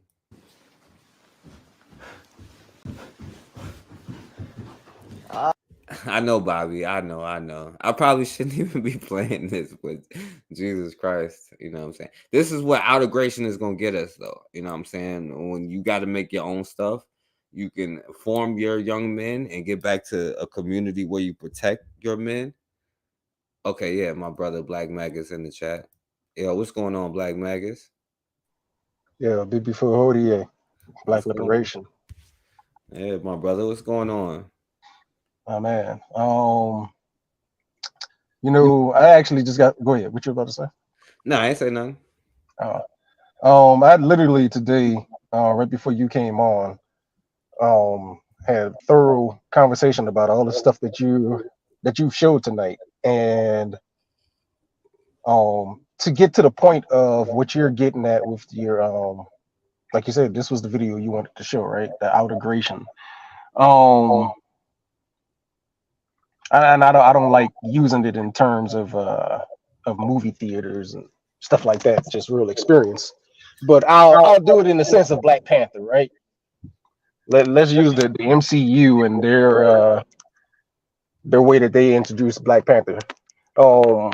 Because we're so integrated that our enemy understands that they could walk away and Black people will just wind up fighting amongst themselves. That's why they don't make any more slave movies, right? Like now when they show a historical, African movie, it's us fighting each other and the masses are loving it. So when you look at the very first Black Panther film, that's what you really see when you look at Killmonger versus Black Panther, right? Like the person who has all that rage and that smoke to go take out the enemies of Black people, and then you have the other one who's about, hey, maybe this is not the way, maybe we should integrate. And they really do it in a way to give you Killmonger in a love-hate relationship, if you really think about it, because the killing of women, putting your hands on women and stuff like that, like that's not really what we're about. But it gives you a dynamic, right, of two different types of Black people when you look at that film. And then you look to see how they treat Wakanda afterwards. After Wakanda says, we're going to open up our gates to everyone to come in. What's the next time you see Wakanda? It's in Avengers Endgame. And now here you have white people bringing white people problems into Africa. And now the Africans have to put their lives on the line to fight for the world. And I don't think a lot of people, again, realize that when you live your life according to the dynamic of what these people want us to live, again, when you're talking about the miseducated Negroes that Whitson wrote about in The Miseducation of the Negro, you have those who understand that they'll never be white, though they aspire to be white, and they hold their place, just accepting whatever breadcrumbs that they can. And we do have those who will keep us down. So that's what I'm really getting at when I'm talking about the. I'm not even going to continue talking much about the Black Panther crap because it's hyperbole at that point. But just the dynamic of us fighting against us, and then as soon as you're looking for some crumbs or something from these people, you're going to be the ones that's on the front lines to fight their wars, to fight their battles. And they can take themselves out of the equation when it comes to, hey, fighting it against racism. Like you said, like you say racism is now being bleeped, or people are purposely bleeping it. Which one is it? They be like ism. I don't know. I can't even say how they say it. They be tripping like. And that's people who are, again, towing the line, right? They're going along with the narrative of what these people say that we're supposed to be, how we're supposed to live our lives. it was a dynamic thing when Biden was coming into office, and they had that the black girl talk about the multiculturalism. I remember seeing black women who called themselves Pan-Africanists or whether they were black nationalists. I don't know exactly what borderline, because I don't want to speak on for those people, but I do know who they supported and who they were with. A lot of people who I still see are floating around on other people's lives and stuff, and purporting to be like, yeah, I'm serious about this black stuff. But then when Biden had this black girl up there talking about multiculturalism, y'all were like, yes, sis, yes, sis. Brothers were saying that too. It was brothers saying it. Right, but here we go. We're supposed to be understanding that this dude getting in office is not a victory for us. And here they go with the emotion politics for black people. We're going to put somebody up there for you to see. And it's the same thing again with this whole Little Mermaid thing. It's like y'all begged, cried, and plead for this, and now we have a film where a black girl, still in a sense, I guess you would say, rushes to go be with the white boy Prince Charming, and you don't see the psychological damage this does. This is Olivia Pope scandal all over again. They just keep running the same play on us. Yeah, shit. Spider-Man had a white girl. He had a white girl up until the new one, right? Now he gets. I mean, she's still a white girl. Let's not get it twisted. That's what I'm saying. The white girl. the black Spider-Man got a white girl. I'm sorry. The black Spider-Man has a white girl, and the white Spider-Man has a mulatto who will tell you that she's black. Check out that dynamic. Yo, I want to. This is Spider-Man here. Yo, like, I wanted to ask you some questions. Let me play this video because this is the one I actually came on here for, right? And this is the black Spider-Man here with his white girlfriend. You know what I'm saying? This is what happens when he's in the house. Alright. I'm finna go across your shit. I'm finna go across your shit. I love how you acting up. I love how you embarrassed as hell. I don't get no fuck. Watch that N-word. I don't get no fuck. I don't care either. You're not gonna come in my house and hit me. I'm not gonna. I'm just saying you being too disrespectful. You Well, racist. You're not gonna put your hands on Is you me. racist? Why is you treat me like you racist? Dude. I care about you. No, you don't. This fool. Then you gonna walk. This fool. I care about you. You being racist. I care about you. Why? Why are you doing this to me? Why are you a racist white bitch? Put your hands on Is me. you racist? Why is you treat me like you You're racist? racist, dude. I care about you. No, you don't. Then you gonna walk. Why? Don't do this in my house anymore. I'm so sick of I'm just tired. all this bullshit, dude. I'm tired. Shorty, you you can't win. come in my house and argue with me, okay? You cannot come in my house. How you gonna? I don't. I just. Whatever, dude. I don't care. I don't understand why you be treating me like this. Why are you calling me the N-word? I don't understand it. You gonna try to slam me out the door, bro? Now, mind you, he's Spider-Man. He could like jump out the window and like go to the next building. You know? No, I don't. How you gonna? I don't. I just. Whatever, dude. I don't care. I have bigger. Shorty, I just don't want to life. Why you give me the? Arguing with a little kid, dude. Shorty, why the fuck would you give me the scooter and take it away? It's not yours. No, $500. You ain't getting that shit. 500. Who said if I call it the 500? I ain't selling it for no damn 500. Shorty, I ain't say nothing like that. I ain't say shit. This is the white bitch she's arguing with, by the way. And she looks like 56, but she's probably like 23, to be honest with you. I don't know her age, but that's just how they age, you know. Like that, Shorty. I ain't say nothing like that. No, I didn't. Yeah, you did. You tripping. I got some Zato, man. I'm just saying, Shorty, hey, we ain't finna forget how you just sold my whole scooter. You Watch fucking your crack mouth, nigger. watch your mouth. He goes back on everything he says How to the me. fuck you gonna And give it all to you me? fucking niggers, you're fucking crack meth heads. You Watch fucking your crack mouth, nigger. watch your mouth. Watch your motherfucking mouth. Watch your Yo, that dude jumped. She ain't even jumped. He jumped after she said Crack this. meth heads. You. And it's no, and even if this is a skit, you know what the skit with the dude Gary Owens and his wife was a skit when he was like, "You be at," and then she said the N-word. That was a skit too, but you know, it's just as humiliating, you know, because damn it, bro, what the hell we are as like black men, bro. How the fuck you gonna? And all you fucking niggers, you're fucking crack meth heads. You Watch fucking your crack mouth. nigger. Watch your mouth. Watch your motherfucking mouth. Exactly, Watch your mouth. Cassandra. Say that N-word out. Smack this shit You're out. calling me crack meth head on your fucking Instagram? Are you fucking kidding me? And she was like, "You calling me a crack meth head?" Even though she looked like a crack meth head. Let's be honest with you. Now you better not call her no crack. And he ain't gonna never call her a crack meth head again. She gonna say the N-word probably a few more times, but he ain't never gonna call her a crack. This is Spider-Man. That's all I'm saying. He's an example. Hey, crack meth head on your fucking Instagram? Are you fucking kidding me? I saw your Instagram, okay, bitch? I know you see my Instagram. I don't give no fuck, but they not calling you that. Who cares? You know you're not a crack meth head. You know why I smoke? You know why? And then she immediately confronted. He's like, "You not?" But then she said, "You know why I'm a crackhead, or I'm a meth head? I'm sorry, you know." Because Joe Biden did say, "Keep me away from my crackhead children." You know what I'm saying? But we didn't listen to Joe Biden. And we're going to talk multiculturalism, but we ain't going to listen to him when he says stay away from his crackhead children. You know why I smoke?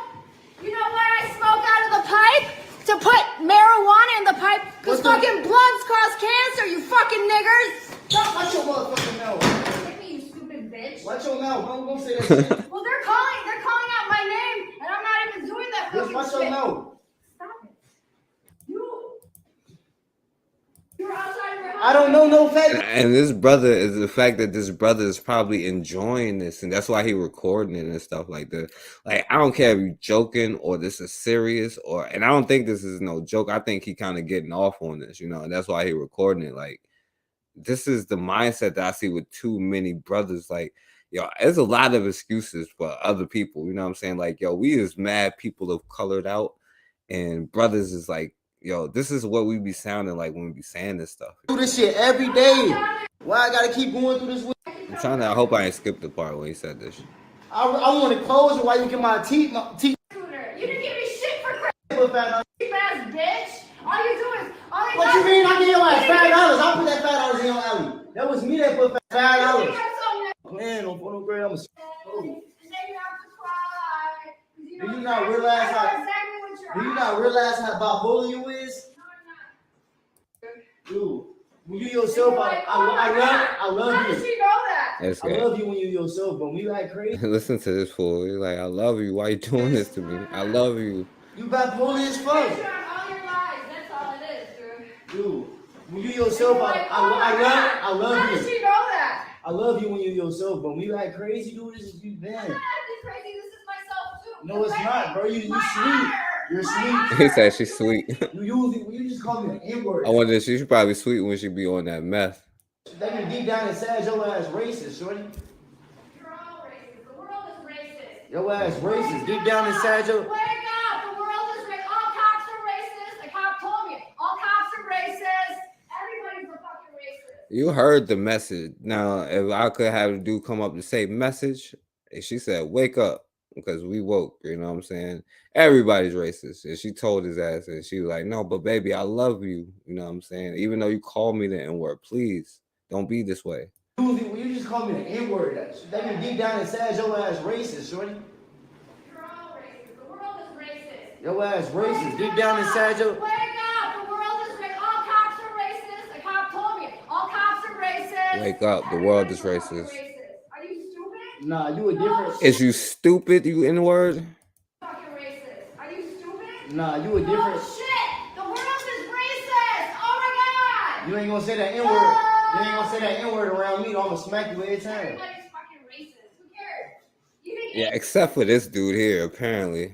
Asians? I love Asians, but you. Oh yeah, she did bring up the Asians because there was a theme in here too. So it ties back in at the end. So this will bring us home. Smack you every time. Everybody's fucking racist. Who cares?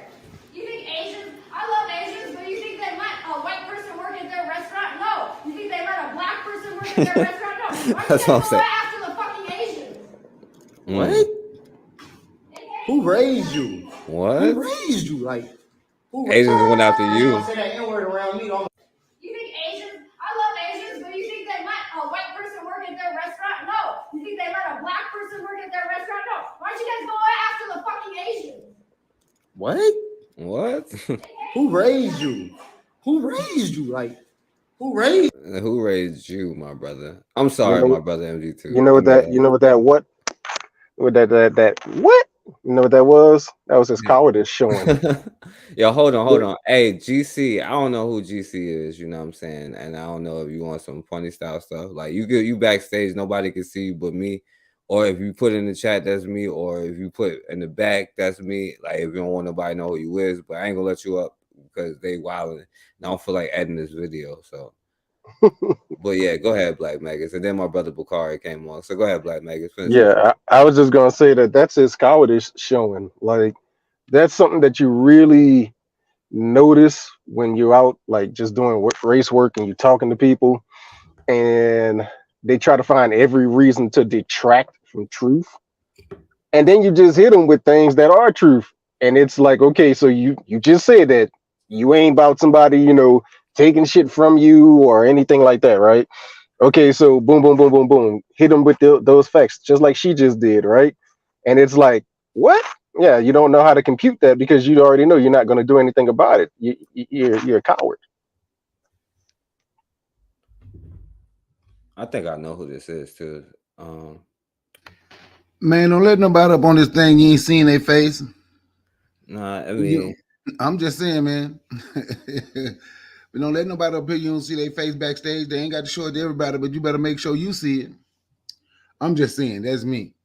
Yeah, that's what I'm saying. Show me, or say your name in the, or I guess Bakari and them can see who you is, but I'm pretty sure nobody this see is. him but you. No, I'm pretty sure this is Tyron though. Can't nobody see him but you. Yeah, but go ahead, say what you were saying, Bakari. Well, when that white girl calling him the N-word instead of using the N-word, I wonder if he used it. And that's why I tell people that's the stupidity of black people using it, talking about, oh, it can change. It ain't changed. Because if it changed and it means something different, wouldn't nobody get mad? Wouldn't nobody get mad because she used the word? It wasn't nothing wrong with it. We have accepted that we're, on my last video I took down, but just like when I was playing, I started off playing the Irritated Genie. We have accepted that we're less than nothing. That's why we accept stuff like that and make excuses. Me personally, I was laughing at him and he was stupid as hell. Then say, you're a racist. I'm glad she said what she said. We're all racist. And that is something black people need to understand. And we don't have that true understanding of what race truly is, because we're in a fight with these with the world, with the black world, who's trying to prove that race is just a social construct and don't worry about the color of people's skin. You look at people as who they are. Okay, but let's say that. Let's say race is a social construct and you don't look at people's skin. At the end of the day, when black people because I'll give them, let's say they have proved that everybody's the same. Since they have proved that everybody is the same, did that change the way black people have been treated in this country and in the world? No, it hasn't. So yes, he's a coward, and the people that teach that stuff is a coward. And I think people that want to accept that, it's like we can't even think of our own words to insult one another. That's why I'm getting away from calling people coon. I don't use the N-word. I heard this brother the other day, he called them apes. He said, man, I hate these apes. It was about a month ago. He was like, man, I hate these apes. I ain't gonna use the N-word because that is something they created to insult us. I ain't gonna use a coon because that is something they created. So I'm just gonna call him an ape. He said, we Caesar, and the apes turned on Caesar. We the ones who want us free. We're fighting the best fight. So I said, you know what? That make more sense to me.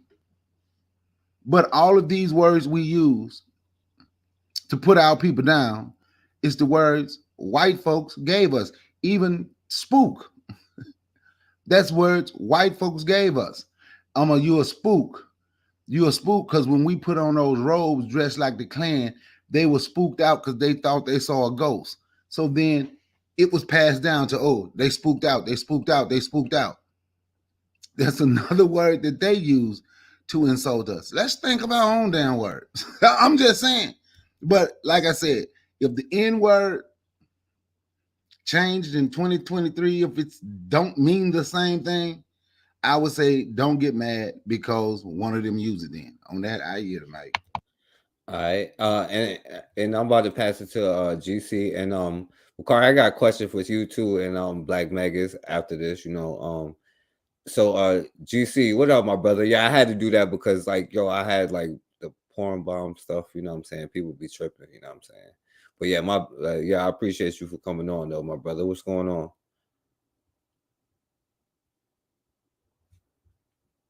Yo, I can't hear you. I don't know if your mic working. Unmute your mic, GC. There you go. Hello? Yeah, I hear you, my brother. Okay, there we go. Yeah, I understand, man. Like, I've been through that too. Like, people call up. Yo, for some reason, like when you turn your camera off, you turn your mic off. I don't know if you can turn your mic on, you know what I'm saying? Can you see me now or hear me? Yeah, I hear you now. Okay. I was switching to my notes because as you was going through with your broadcast, I was taking notes on there. But I wanted to start off with the Black Panther thing. And if we really think about it, back in the day, the only Black Panther we knew was like Huey Newton, and Bobby Seale. So now with the kids growing up, when they hear Black Panther, they don't got the vision of us fighting for our rights and stuff like that. They got the vision of this fairy tale, right? So Facts, brother. Facts. So it takes away from our real message. They hijack Black Panther, and now when you talk to kids, Black Panther, they think of Killmonger and all them, and it's deeper than that, and they took that away. And I wanted to talk on affirmative action also. Like when it comes to affirmative action, it's going to affect like the youngest coming up more than us because I think what they're going to do is when they lock us out of like those schools, which it's whatever anyway, that the HBCUs, even though they have more students applying, they won't have the resources and they probably won't have the updated programs to teach the kids that's going there what we really need to know. And that's the technology right now. Because right now you talk to these kids, man, all they want to be is social media influencers. Like they don't really have the mind on trying to control the future. It's just they want to just be the attention, be the entertainment, which is what we've been most of our lives. We was always the entertainment. But yeah, I just think if we get into the technology realm, like robotics and like just learn the robotics or teach the kids like some form, even if it's coding, if it's the engineering part of it, then we can, that'll be our chess. That's our equal playing field because people out here, they selling clothes, merchandise, this and that. That's not the future. We're heading into this technology shit and we already know we behind. The only way for us to play that chess and get on that even playing field is for us to really get into the technology. And then when it GC, comes, yes, sir. I don't mean to cut you off. I just want to ask you one quick question. How old are you? 35. 35. Okay. 36, Okay. 36, my fault. 36. Go ahead, brother. Keep cooking. Yo, I'll hold my question 87 for after GC. that. 86. 86. That's December at the end. So yeah. Yo, 80s baby, Bakari. That's what I'm talking about. My generation. Yes, Bakari's sir. generation dropped the ball. He don't realize. He don't want to accept the fact. But yeah, go ahead, GC. And then the other thing, when it comes to the woke thing, when I was getting into the whole the awakening to like what was really going on, I was about like 25, 26, around that age. And back then, to me, woke was like, having your head on the swivel and understand what's going on with you and your people. Nowadays, that shit's changed. So when I first heard woke on TV and everything, I'm like, what the fuck are they talking about? That's not what woke mean. And like now, woke is like the gay shit and all that other stuff is like that's not what woke is to us, to our culture, but they hijack that too. So everything they do, they're gonna hijack and turn it around on us because words are powerful, Yeah, that's all facts, my brother. I definitely agree with what you're saying, and you kind of went into what I was going to ask them because I was going to ask them about like if they had an opinion about the affirmative action thing. But you're absolutely right about what you're saying. So, Black Magus, do you gotta, if you had an opinion about that, because he was gonna he pretty much broke down what I was gonna ask you. But so you got an opinion on that? Again, I just had these conversations with everything that you showed today, and I mean, the only thing about affirmative action is it ain't helped us, so I don't really care. Granted, I would like to see that there are programs that we can use that have been created for us that help us in this prison of the hells of North America. But affirmative action was not it. So, Nah, hey, I agree completely because like I don't get into all that. Like earlier, I was watching like a different broadcast, and the guy on there, he was talking about the affirmative action and stuff like that, and I was like, I already knew it didn't help us, it helped like the white ladies and all that stuff. But I'm saying like the fact that they making this, like they passing this imaginary laws and shit, like I think our thing is we forgot that action is more powerful than the actual pen. They write laws, and we know we at war, but when they write the laws, we abide by them. Like they can sit up there and write a law saying kill black people right now, and then I mean, what we gonna do? It's a purge. You get what I'm saying? It's law. okay, so let me answer it. Let me answer it this way, then. Let me answer it this way, because I hear what you're saying. I have to tell you the reason why, and the reason why it doesn't bother me. It will be the answer that you're looking for, right? The reason why it doesn't bother me is because I see it as psyops. Yeah, definitely. Now, psyops doesn't mean that it's not real, but right now there has to be agitation created to constantly keep people irate, especially if it plays on race right now. This country always has to keep promoting black on white racism. I mean, I'm sorry, white on black racism, but then try to purport that there is some kind of black on white racism. So identity politics are always at play.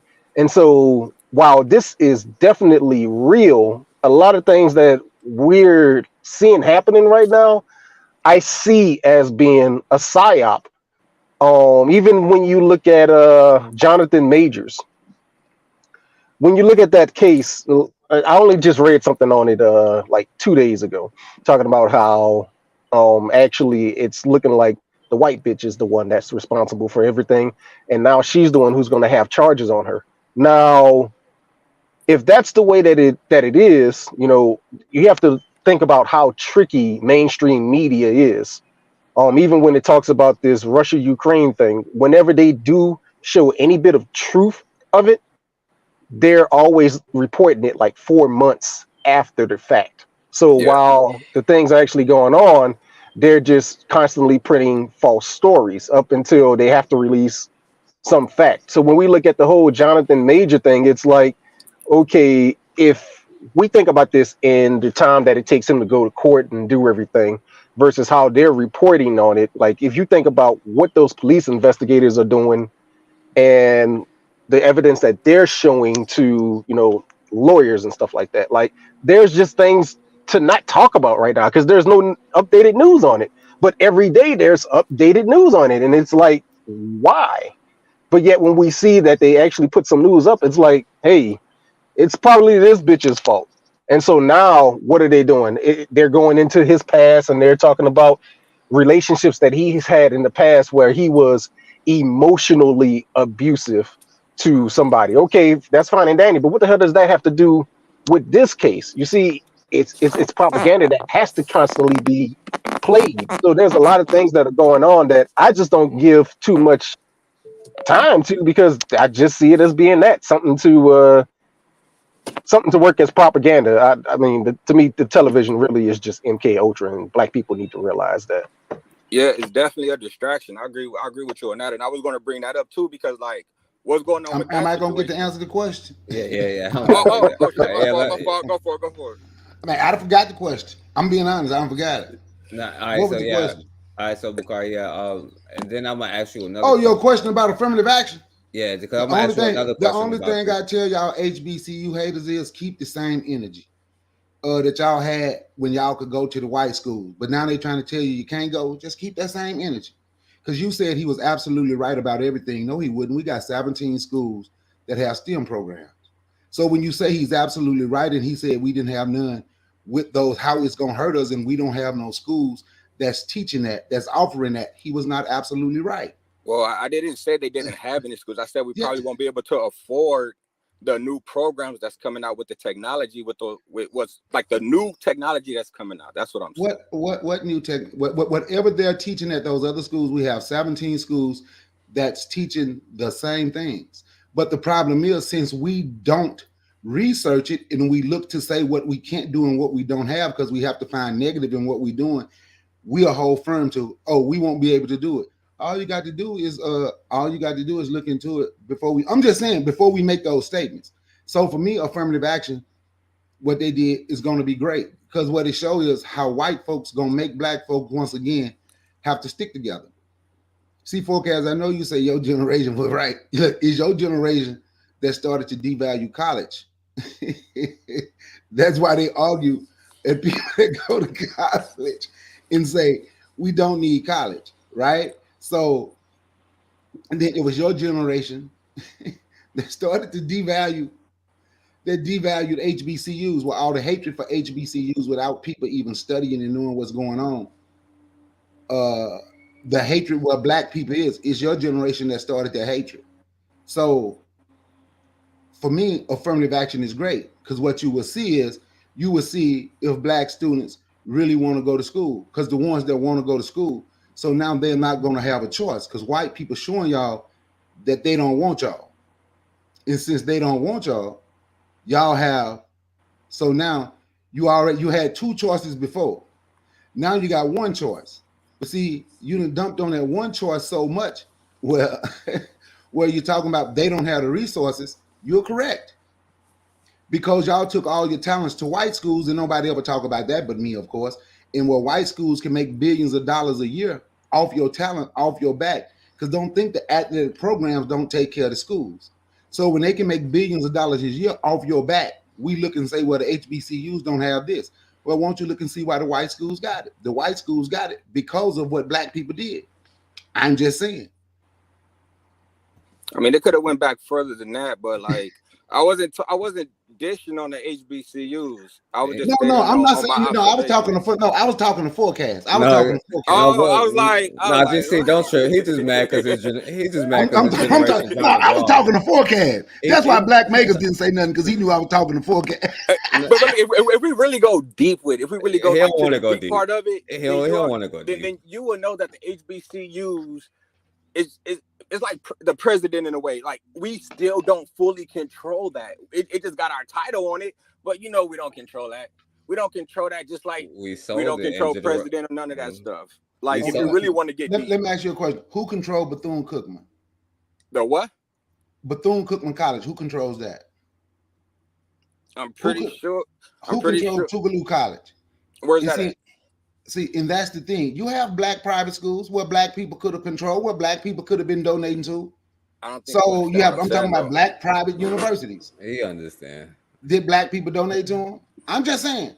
So then we are mad because the HBCUs do what they have to do to get funding. Okay, but there's a difference between representation and power. We're representation. We're not the power. We really don't control it. I say you could have controlled Tougaloo private college. You could have controlled Bethune-Cookman College, private college. We could have got free in 1625, but we didn't. We could have controlled Black Wall Street. But you know what you're doing? Forecast. You comparing apples and oranges. We're talking about something here right now. I'm talking to people who sit and complain about HBCUs all the time. And then when I mention a private school, something that they could have been involved in, what you do is then you go back to the 1600s.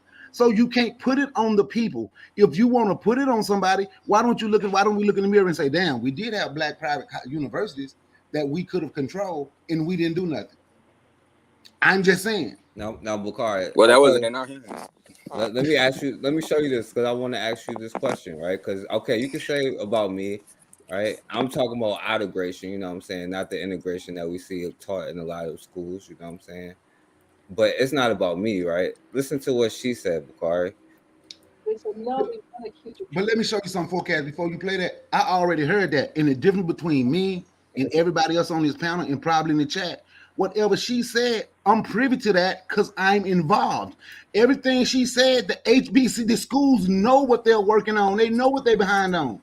So when she's talking about they need more online presentation, they already know that. See, I don't have to go on. That's the point I'm telling you. If you get involved, I didn't say that. I said, oh, you get mad at her. no, She's just I'm not speaking getting her out. What truth. I'm saying is, for me, that was something I didn't need to hear because I already knew it was certain subjects. But I also know that there's HBCUs that have online schools. My son just did a whole school year online, but he want to go back to campus. So you are Oh, it's admitting. not every HBCU, and So that becomes the problem because you see the HBCUs. No, it's not every one of them. So you See, I are didn't have to saying. hear that because I know.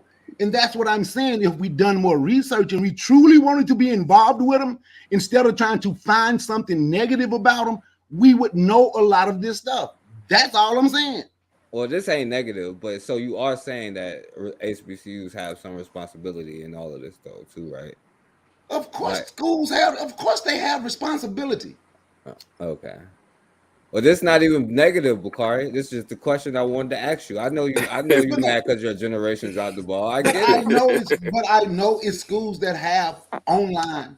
I know it's some HBCUs that have online, just like it's some that have 17 that have STEM programs.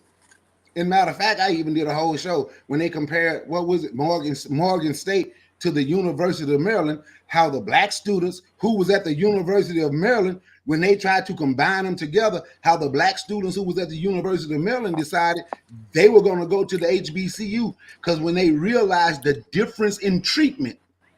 I did a whole show about it. Not just the University of Maryland. It was about four different states and different schools. They say when they realized the difference in treatment, when they were at the HBC, she said when they went to Morgan State, they learned how to build the robot. But when they were at the University of Maryland, they were not learning how to build the robot. The only thing they could do was sit, take notes, and watch. So the point that I'm making is some of this stuff we already have. Some of this stuff I already know. Everybody else could know it too if they looked into it. Build robots for who? I said, learn to build robots. For who?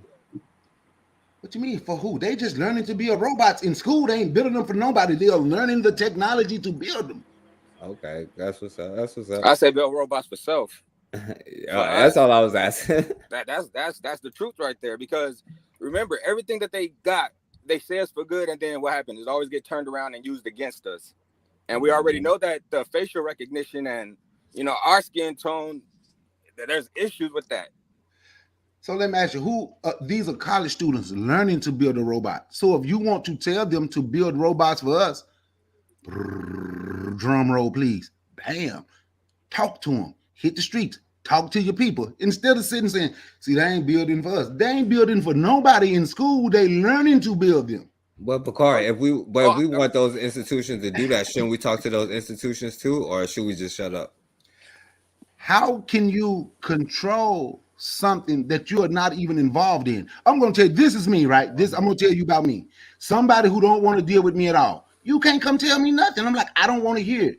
Have you ever been to a meeting? Do you come around and try to deal with us? No. So what you saying don't matter to me. I'm talking about me. That's why I stand on, if you ain't involved, I don't want to hear it. Because you ain't doing nothing but talking. I'm talking about me. So when I say that now see, I'm putting how I feel on those institutions. But that's how I feel. If you're not involved, just shut the hell up. It's true. Like I know if you wanted to have some input and you wanted us to change, you would be involved. Do that make sense? Definitely. Not at all. It makes sense to me. Like me, I talk to my daughter because before any school gets her, I need to have her mind. Just like all the other kids that I talk to that's coming up, I let them know what's really going on. I don't sugarcoat nothing. My daughter's 10 years old, and I'm telling her how life is out here and what to watch out for.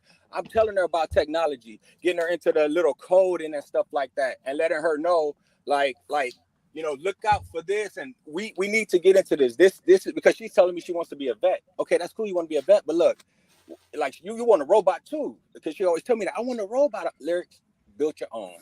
Learn how to build your own robot, and then you could build your own company with the robots, and you could sell them. You see what I'm saying?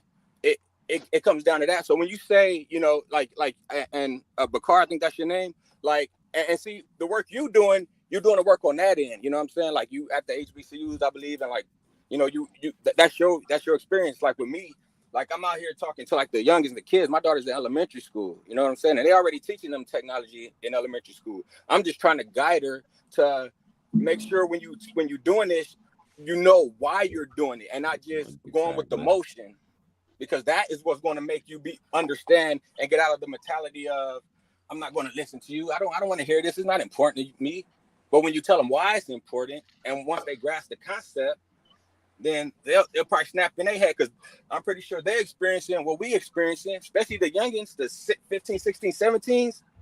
Like they're experiencing brutality and all this shit. I experienced that. We all Yeah, they're experienced experiencing. See why? So why? So when we find, and not to cut you off, but after Bakari go, let Black Megas jump in after Bakari go. So when we find, like when Forecast sent me that, say listen to these people. I don't know what school they went to, but they was at DePaul. Then I see them on Black Power Media. They're and I don't know what they teach at. Forecast said one, he know for sure one of them was teaching at, what'd you say, Morgan State or Bowie State? One of them, right? So name the several dozen. so the thing about it's only 3 people, so I don't know how they. It ain't no only damn 3 people. On Black Power Media, there's only 3 people. So now, I don't know if I'm talking about the same one as you. So now watch this. So they gonna get more airplay on YouTube. But when I talk about Celie McInnes the other day, who's a professor, and he's not the only one. I just say him because I've been on panel with him a couple times and say, oh, I can name you HBCUs that got instructors teaching Black nationalism. Forecast, you stayed mute and went right back to, yeah, but what about the ones that teaching this? But I ain't talking about them. I was talking about the ones like Celie McInnes that's in the universities teaching Black nationalism, that's teaching do for self. They have YouTube channels as well. But we don't look for those YouTube channels to say, wow, I didn't know they was doing that at these HBCUs. We look for the ones to say, oh, see what they teaching? And that's the point that I'm making. Then we find those and make it be all of them. But like I said, y'all can keep the same energy. I don't know if they got kids or not. Now, Bakari, I was about to cut you, but I'm gonna let Black Megas go. I was about to cut you bad on that one, but go ahead. You can't, because Dewan was on the panel. No, because I literally do. I show number one, I show the people who talking about the Black history, but then you also tell me, don't these Black teachers who do that get like criticized and like ostracized by the like people in like other positions? Like it's not the teachers, it's not the students, it's not. Bakari, so you telling me that you ain't never knew somebody who taught that was like, oh yeah, the school do be like, you know what I'm saying stuff and all this and make it hard and all that. Yeah, it may have been a couple of people that said something, but I don't make it be all of them, and that's the point. I never. Who said all though, Bakari? See, now you acting like whoever said all. Because what y'all do is y'all say HBCUs. I'm like, which school? Because I can name the schools what I'm talking about. But see, I can see the difference. I can name the schools in which I'm talking about, where they have these teachers that's teaching Black nationalism. But Bakari, the problem is, see, and once again, the problem is, Forecast, you only want to talk about the ones that's teaching. You know what? Everybody's the same. You only want to talk about those professors. And that's the problem. No, see, because this is the thing, right? And this is why I was going to talk about, because this is why I be telling y'all this, like with the ADOS stuff, and when you be saying like the Black, because like y'all do the same thing. It's just what you like and what you don't like. You know what I'm saying? Now I talk about the positive HBCU. You know that. I know you just messing with me, but that's what I'm saying. Like y'all also give passes to people. You know what I'm saying? All the time. Like, well, what about the people who always talk negative about Black people in America? You give them a damn pass because they talk about ADOS, don't you? You know what? I used to, but you sure do, don't you? I used to. I can't. A lot of us do that, and that's what I'm trying to say. And I talk about HBCUs because this sister is saying something positive that we all should be like, yeah, that was a great idea. You know what I'm saying? She's not even saying nothing negative. She's not even going at it. She's like, yeah, I want HBCUs to, and that's the energy that we coming with. But we also gonna talk about the professors. And the thing is, Bakari, right? Because now all of this stuff is going on. Now we ain't controlling no institutions, right? You got to get on here and talk about like I didn't know about no you can clean trash can. You got to come on here and talk about black businesses. You know what I'm saying? Like this is the issue that we having with all of our institutions. And if we gonna say that this is our institution, then and like the brother said earlier, GC, like yo, it's start with the 6 years old, 5 years old. You know what I'm saying? Like elementary school, but the HBCU should be the icing on the cake. You know? And what I'm telling you is, if you involved and looked for that more, what I'm telling you is you would find more HBCUs that's doing that.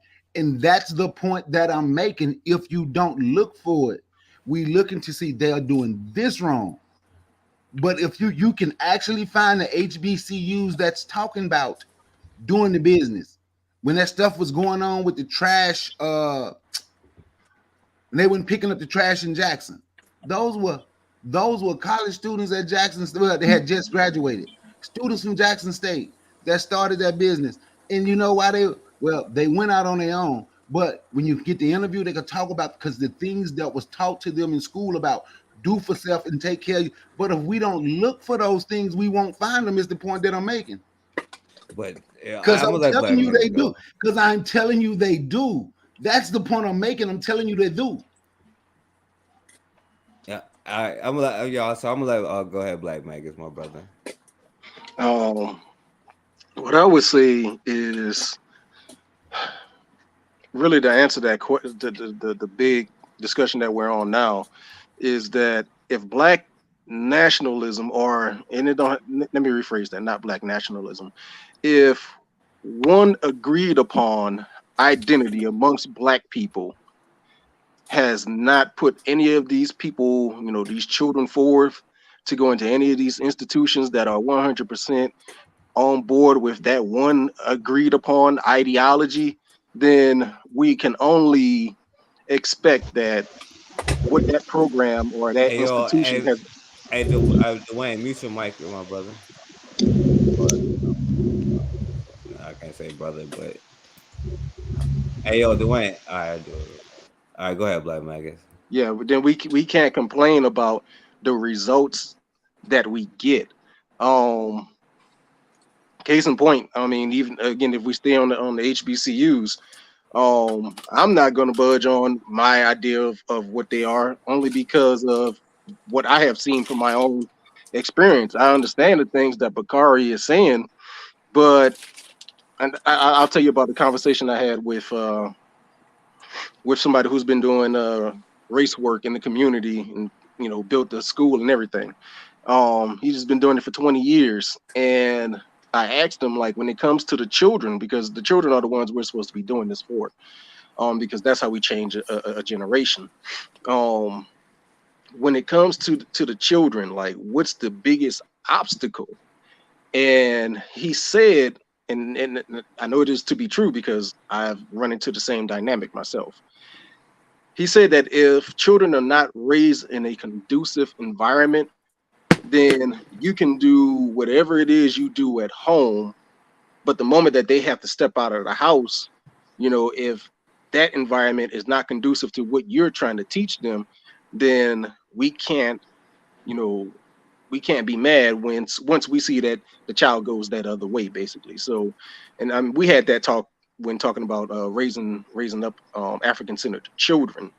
And that's something that we can see as a dynamic when we look at, people who are now in their, I say, mid 30s to upper 40s, who call themselves, race soldiers or whatever it is they want to call themselves.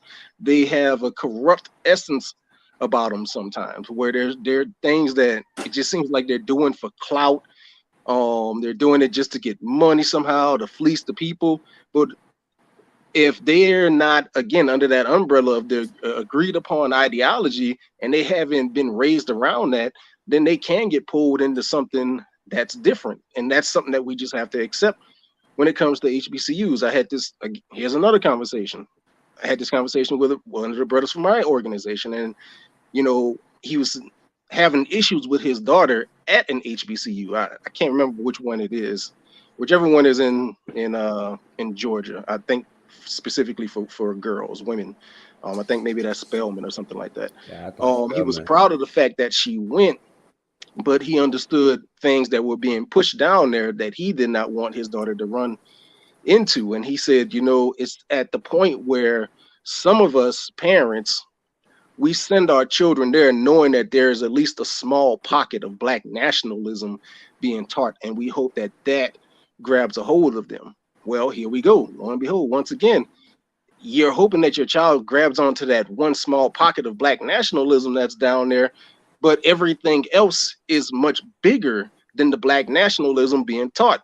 So when Bakari talks about, you know, there's teachers that who are teaching it, well, that those teachers are a microcosm to all of the other stuff that's going on. And so when we blindly send our children down there, we have to accept that things like that will happen, and we will get the Olivia Popes of the world. All right, and before Like I I pass said, it, man, the HBCU said for all the haters, just keep y'all same energy and see if the kids gonna be able to get into the white schools. That's all I'm saying. That's what they said. That's what they saying on Twitter. That's all I got to say. They just say keep the same energy. well, you sound like that sister that was talking. Oh, that's our stuff. This is our HBCU. I don't get to say nothing because y'all ain't one of us. I'm just saying what they saying. Keep It the sound same like energy. it sound like some tribalism stuff to me. I'm Going just on, saying. if you ask me. Well, y'all made a tribalism. We They we didn't. did it Yeah, y'all made a tribalism. They didn't. Y'all made a tribalism. by saying, "Oh, we want our kids to go there, so they should improve on this A, B, C, and D." Oh, you ain't go to no HBCU. You better not say nothing about no HBCU. Ain't nobody said that. See what you're doing now. You're making up Lord stuff. have mercy. Nobody said that. Nobody said that. See, now you're making up stuff. Yeah, before I pass it to Dwayne, GC wanted to say something before I had cut him off. I'm sorry. Oh no, I'm good. I'm listening right now. Okay, now Dwayne, don't take no offense to this, and this is no offense, and this is the kind of piss Bakari off too, because I know he got a soft spot. You know what I'm saying? But like, I don't know if I should even let you on this conversation, bro.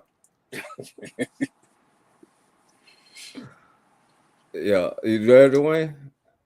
You can unmute it. I don't know if you can.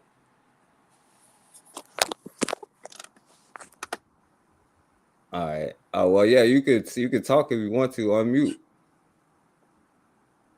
You in the chat. All right. So I don't know. I guess he didn't want to talk. You know what I'm saying? But as Outergration continues to move on and we clean our institutions up, but we got to be like, we got to be able to like have criticisms. You know what I'm saying? Like that's the issue. If we can't criticize something, then like we should already look at some side eye that you can't criticize. I might well go join the no offense to anybody, but the NOI, you know what I'm saying, and say like, oh yeah, yes, learn yes sir in HBCU language, you know what I'm saying? Because if I can't ask no damn questions, if I can't be like, I don't like this practice, maybe we should update this, maybe we should update that, you know what I'm saying? Like I don't know, like especially if I want to send my children there or tell others to go there, I also would have to like be like, well, don't get caught up in this socialism nonsense and all of this. Like we are the world and people of color, and build these things for yourself and not to fit into other institutions. You know what I'm saying? Like because we can't act like the HBCUs ain't a microcosm of the whole Black community. You know what I'm saying?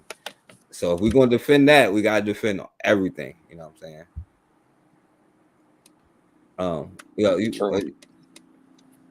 What you were saying, Dwayne? Go ahead. Or go ahead, Bakari.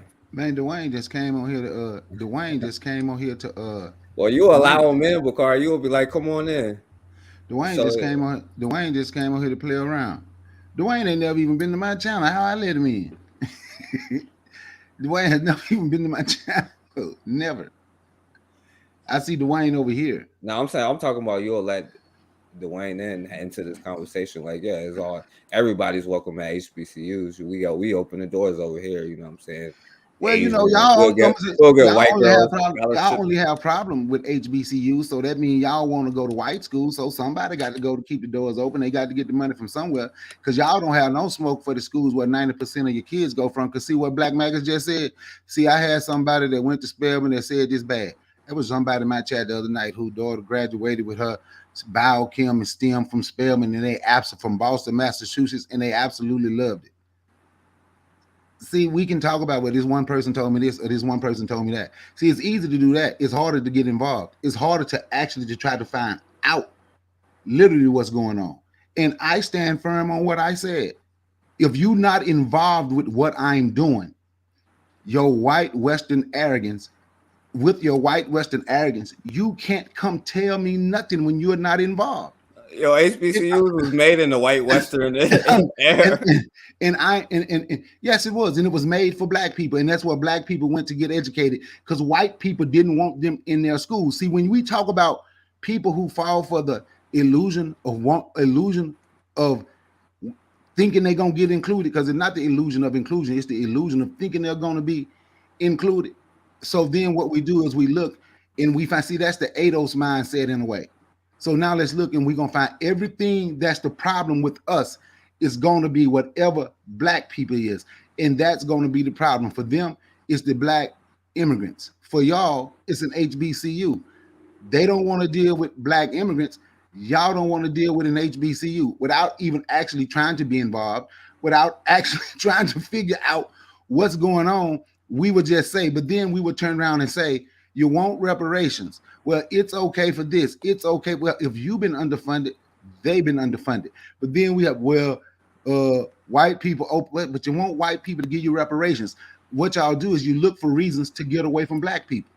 I'm just saying, that's what it sounds like to me. We look for reasons and we say things so we can get away from black people, period. It's not just defending of HBCUs, it's the defending of black people. But I'm just telling you what they were saying on Twitter when they said, for all the people that hate HBCUs, keep that same energy now, and let's see if your child gonna get accepted into other schools. That's all I'm saying. I'm saying what they said.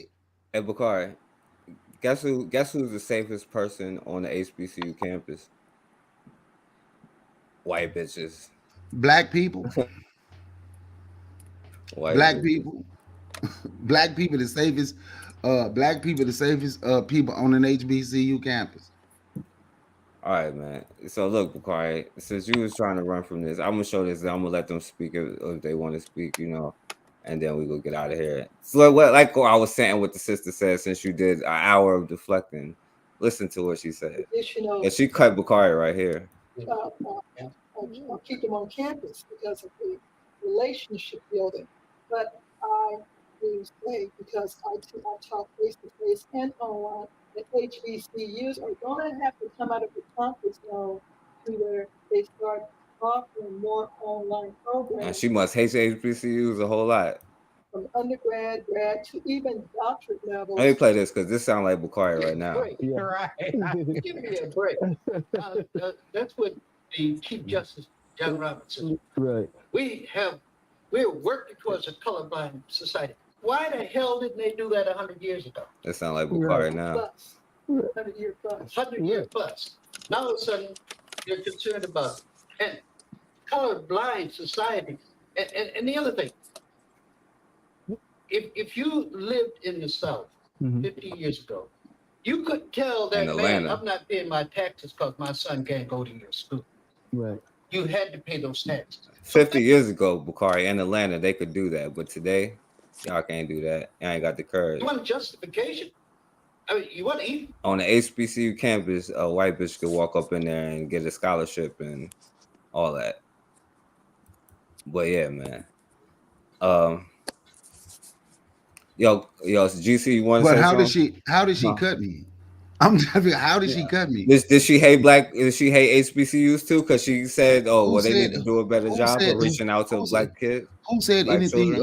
Who said anything about her hating HBCUs? You said we hate them because we said it.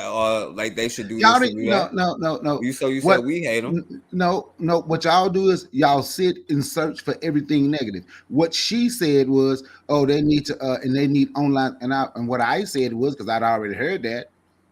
They already know that. So that is something they're working toward. And if you were involved, GC, is that what I said? Say again? That's exactly what I said, forecast. Like that is something they already working toward. GC yes, I say you, GC, Black Megas. I didn't say anything about GC. You, Black Megas, and there's been a few more people I've been on the panel with. Yes, y'all have a problem. Y'all hate HBCUs. And yes, and what you do is we search for the negative, and anything that's said positive about it, we figure out a way So we gonna say, well, this one person said this. Well, I know one person that said something different about the exact same school. Ain't nobody saying nothing is perfect. But if you're not involved, you can't go, man, you can't go push people around. Y'all won't listen to what I say. You ain't even involved. That's the point that I'm making. You're not involved in straight Black Pride movement. I bet you can't go tell Irritated Genie, this is what y'all gonna do. Was that a question? Because no, that was a statement. That was a statement. Oh, you saying if you're not involved? Yes, if you're not involved. Oh, yeah, you're definitely not coming up in here. So what the hell make y'all think y'all got the right to go tell other people what they can do and y'all not involved? My point, that's all I said. But Bakari, so you don't want our So children to go to HBCUs? Forecast, go tell Irritated Genie what they need to do. Yeah, well, look, I'm gonna be honest with you. No, I'm gonna be honest with you. I'm not gonna say like, yo, we need to be cool with white people, but I'm also not gonna be like, yo, we need to, you know what I'm saying? I'm gonna also criticize the HBCUs. I'm gonna criticize everything, and if they don't want me to be a part, then oh well, you know what I'm saying. But I'll still support them in what they're doing. But I'm still gonna call out there like the things I don't agree with. You know what I'm saying? That is what it is. You know what I'm saying? If you be saying stuff I didn't say you can't. You are saying that. You saying because you ain't go to an HBCU. I didn't say can't say nothing about about it. I didn't say nothing about go to an HBCU. I said if you're not involved at all, everybody who on there talking and everybody didn't go. All those Black people didn't go to an HBCU that's supporting HBCUs. People, every Black person ain't gonna go. They're gonna go because they're gonna be closer to home, the major or whatever. Every Black person is not going. Everybody already know that, and they don't tell people because you didn't go to an HBCU.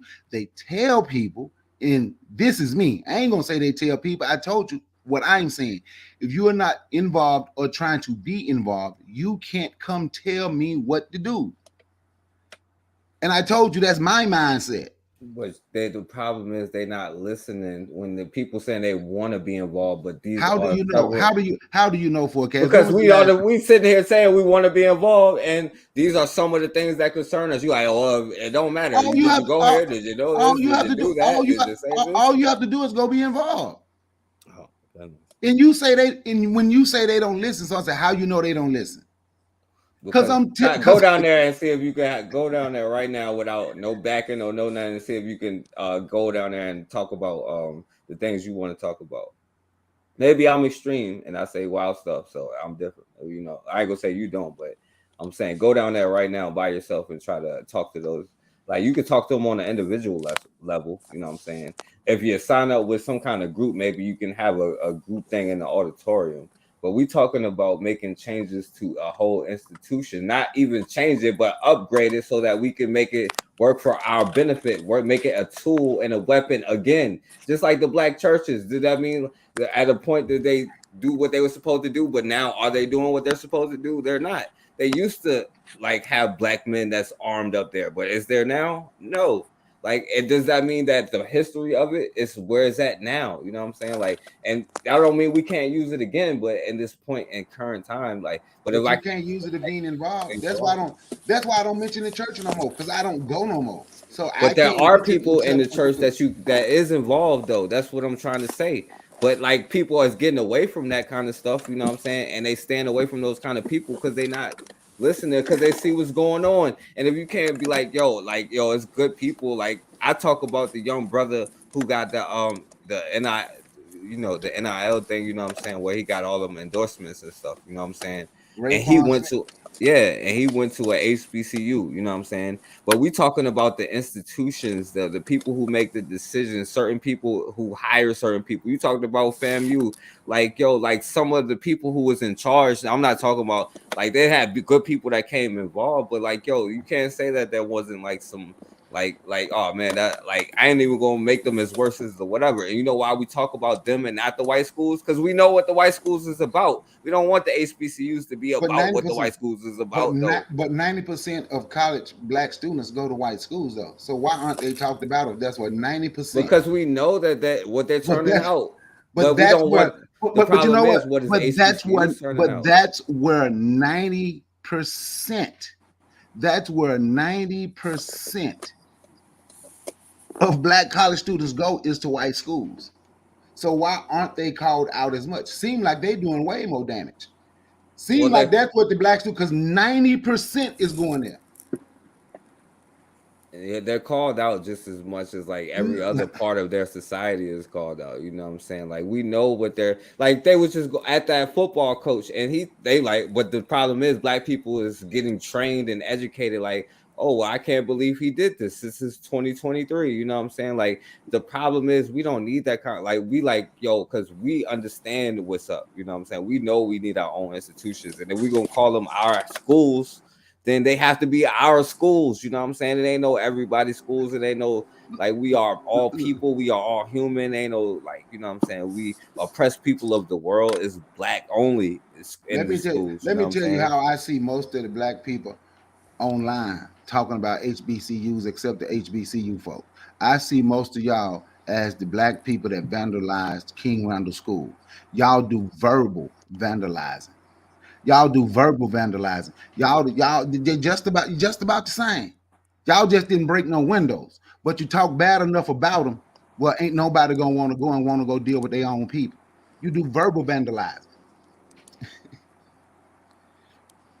Yeah, I'm gonna let them jump in, but is it we that do it, or like did we come up and like we was in the 80s? They was not going to HBCUs in the 90s. Yeah, the ball had been dropped in your generation, which has been Who what you wasn't got going to mad about in the first who place. You wasn't know what I'm going to saying? HB who wasn't going to HBCUs Bro, in the no, 90s? like they was not doing that in the 90s, You 2000s. You want to know, bet? I graduated in '05, bro. Like, you know what I'm saying? We was already on the trajectory that we was on, bro. Like, yo, people was wilding out in our generation, bro. Like, stop it. Like, come on, it's your generation that had already dropped the ball You when want we had you got to you where we you was you at. want You know what you I'm saying? And that's what you mad about. And that's why it ain't even about no. HBCUs. You want to bet they weren't going in the 90s? You don't want to make that bet for okay. Oh man, I'm gonna let GC and Black Megas jump in if they want to, or y'all can let Bakari stand on his soapbox because No, I he was just ain't gonna gonna go this hard say for I nobody was else. Go ahead. about. No, I was gonna say I was about to go. My phone about to die, but just to reiterate, like I think if we want to play chess, then technology is where it is. And I appreciate you having me on, Forecast, and I appreciate everybody else that's on here. Yo, shouts out to you, GC. I'm glad you came on, bro. You should come on a lot more, bro. Like I like what you were saying, like, and I know Bakari is just like, yo, he hating and trying to be away. I know everybody appreciate what you were saying, bro. Like, so I appreciate you coming on. Yes, sir. Because I've been on before, but I just never like got into the whole chat. I just listen to what you say. Like I've been following you ever since I was truck driving over the road, like back in I want to say I think it was 2018 when you was doing like all the videos, like just the straight videos. You know what I'm talking about? Yeah, Well, yeah, yo, that's a minute. because you Yeah, had two different channels. Yeah, but yeah. yeah, No, it's ever all. since then, man. Yeah, yo. And how long you been driving? I've been driving for like 7 years. Oh, that's dope. You like it? Nah, man, it's not my purpose. I definitely feel you. But is it a means to the purpose though? When it comes to the money, yeah. Right. But my purpose is, with the youngins and like really teaching them and showing them something, Right. like having Yo, them find their purpose. Days don't have a purpose. They don't know their purpose. so like you don't have to answer if you don't want to. I want to ask you a question, like what do you think that you want to do? Like, you know what I'm saying? Like what you think you want to create? I want to definitely get into robotics. My thing is we talked about the media. Like I was in like music, like do like music here and there and stuff, but I really want to get into comics because I understand that they're using Disney and all these movies to like brainwash our children. They showing like all this like the trans stuff and like all these things in movies that's controlling our kids' mind. And if I can reverse that and put out like comics starting off and like then like little short films and stuff like that, like based off like us having like our love for us, and showing us, find your purpose, but doing it in a way that kids can digest it and understand it. Yeah, that's all facts, my brother. I like that. You know what I'm saying? I appreciate that. You know what I'm Yes, sir. saying? Like Yeah, I know your phone about to die. I appreciate you coming on, bro. 80s baby all day. Bakari and them don't know nothing about that. You know what I'm saying? All day. Hey, y'all take care. All right, bro. Like, Yeah, Black Max, you want this? Yo, matter of fact, yo, Dwayne, like the conversation is kind of coming down to it. So I guess now you could jump in, you know what I'm saying, give half an opinion, and I'll cut you off halfway. You know what I'm saying? How about that? All right, go ahead, Black Magus, because I don't think you want to say nothing. Man, Dwayne must have fell asleep. Now I actually real quick was gonna just say something about that brother there. GC, like that's a good dynamic, and only because I know that that's kind of like how I started with listening to people and hearing that this brother is on the road. Like, you have the opportunity to link up with folk in different territories, and obviously he's been watching what you've been saying for a while now. So I'm just saying, like, those are the good kind of people that you link up with, man. Like those bonds and relationships and the work that you wind up doing together really really mean a whole lot, because those are the people who are vested in things. Um, but I don't know why Bakari always say my name when he say I hate on HBCUs. I hate on anything that is not that I don't see for the betterment of our people. So I always have to say that Bakari has a vested interest in things, and I mean, if I don't think you ever get him to. Well, let me rephrase that, because I don't think you should try to get him to. If that's the opinion he's going to have on HBCUs, that's just the opinion he's going to have. I just don't see how. I'm trying to think. Like, there was a lot, but I kind of got thrown off, man. I'm actually sitting there doing Yo, some house pretty chores. pretty much blind opinions don't mean defending just any and everything. It ain't, you know what I'm saying, ain't what it cracked up to be. Yeah, it's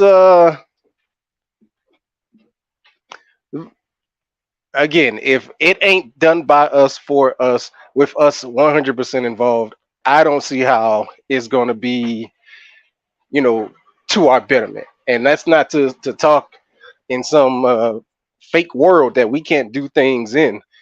Because we do have some people who are they're pretty good when it comes to the terms of doing things for the betterment of black people, even though that they can do things in an integrationist way. That's not me saying that I hate on people who are integrationists.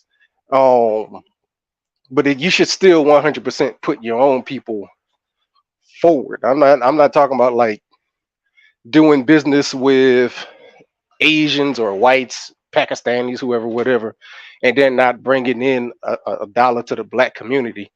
We don't really have that, only really because we don't have black people who are doing their own businesses now. That's dwindling a lot, and so if the HBCU is not churning out the dynamic of those to create businesses in the black community who need the black dollar to continue to strive, then I mean, how can we say that's for the better, when again all we will be doing is hoping for a better outcome?